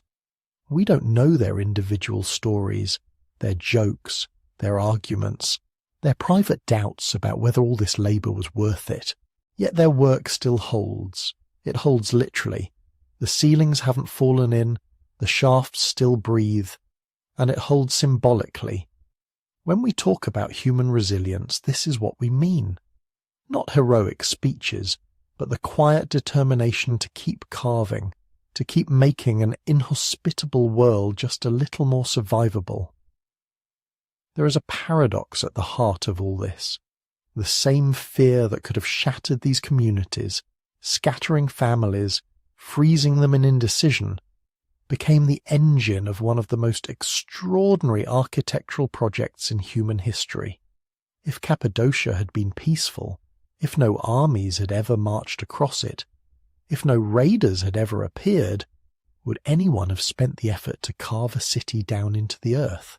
Probably not. Without fear, there might have been no Derinkuyu. That doesn't make fear inherently good. It can paralyze, distort, turn neighbors into enemies. But here, under this town, you see another possibility. Fear as an early warning system for the imagination. Something is wrong. The world is unstable. We cannot change that. But we can change how we meet it. We can take the geological accident of volcanic tuff and turn it into deliberate shelter. We can take inherited memories of past invasions and use them to refine defensive design. We can accept that we are vulnerable and respond not with denial but with craft. As you lie there now, in the dark, listening, your own situation is very different.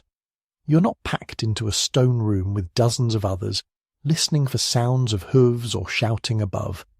You're in a bed or on a couch, voluntarily horizontal, choosing to descend not into rock but into sleep.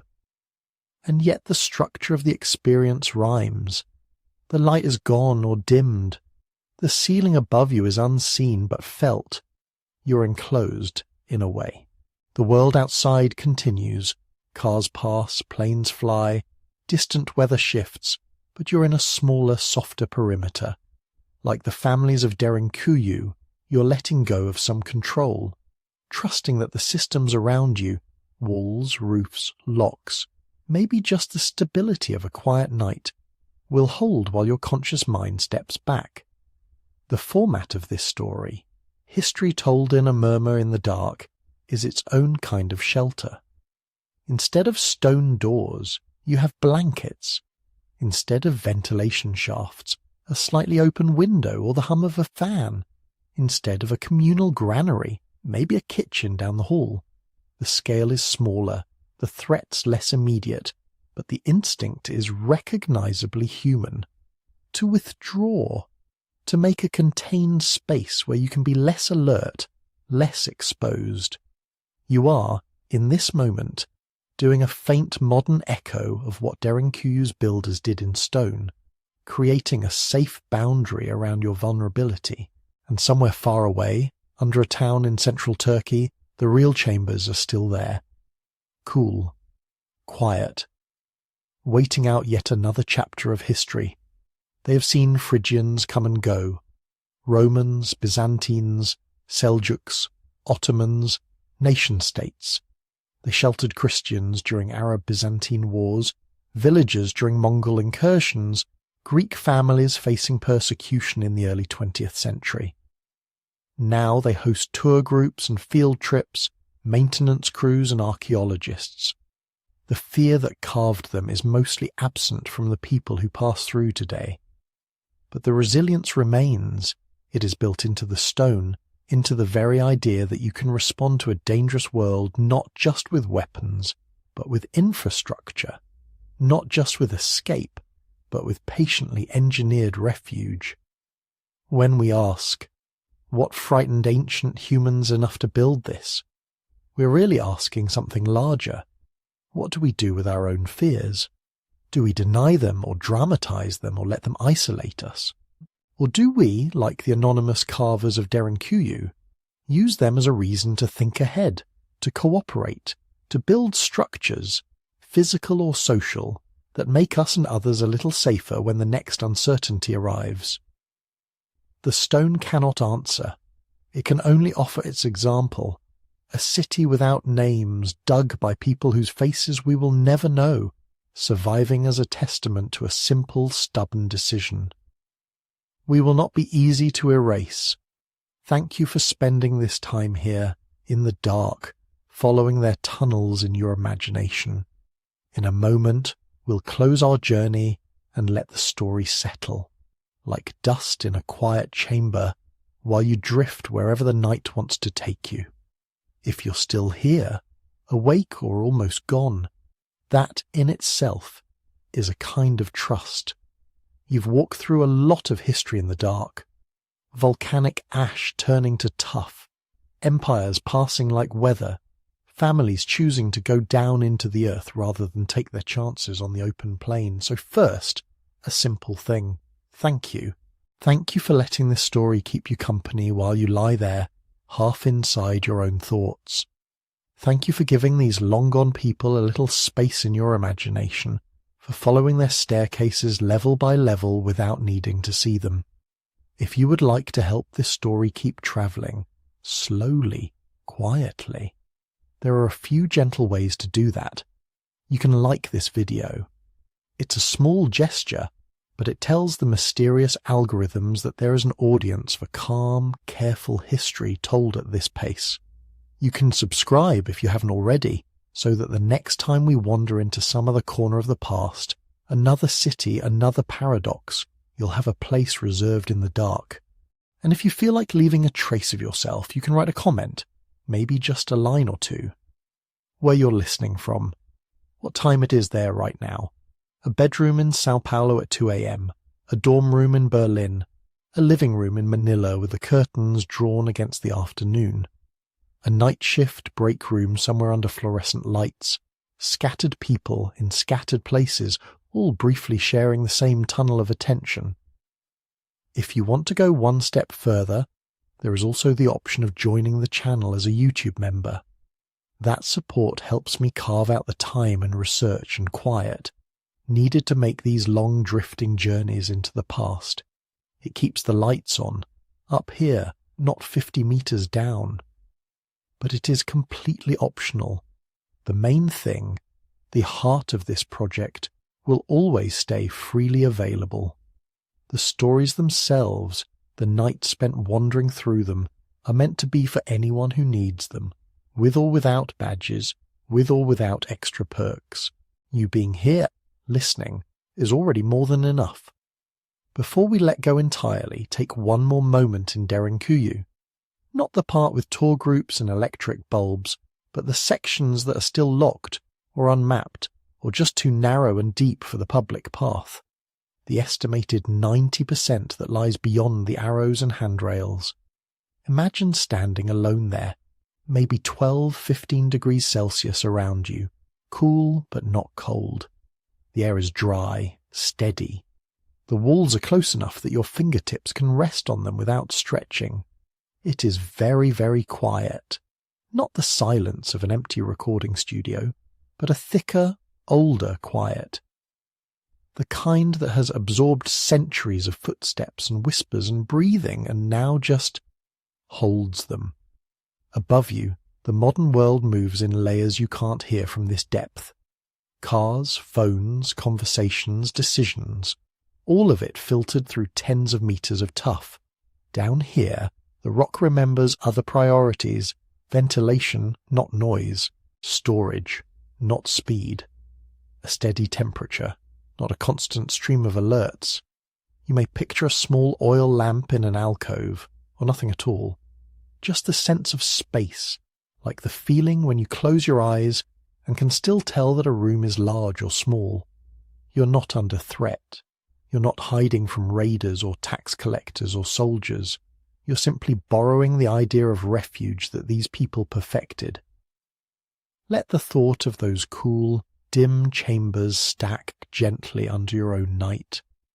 Your bed becomes one carved room among many. Your breathing joins the long line of breathing that filled hidden places like this. Your worries shrink to the size of things that can wait until morning. The stone city will still be there when you wake up, unchanged, patient, doing what it has done for centuries, holding its shape while history flows past on the surface. For now, you don't need to hold anything. You can let your thoughts move more slowly, like dust settling after a distant footstep. You can let your awareness spiral down one last soft staircase until it finds a level where it feels safe enough to stop. Thank you for listening, from your room to theirs, from your dark to Derinkuyu's. Sleep well. We will not be easy to erase,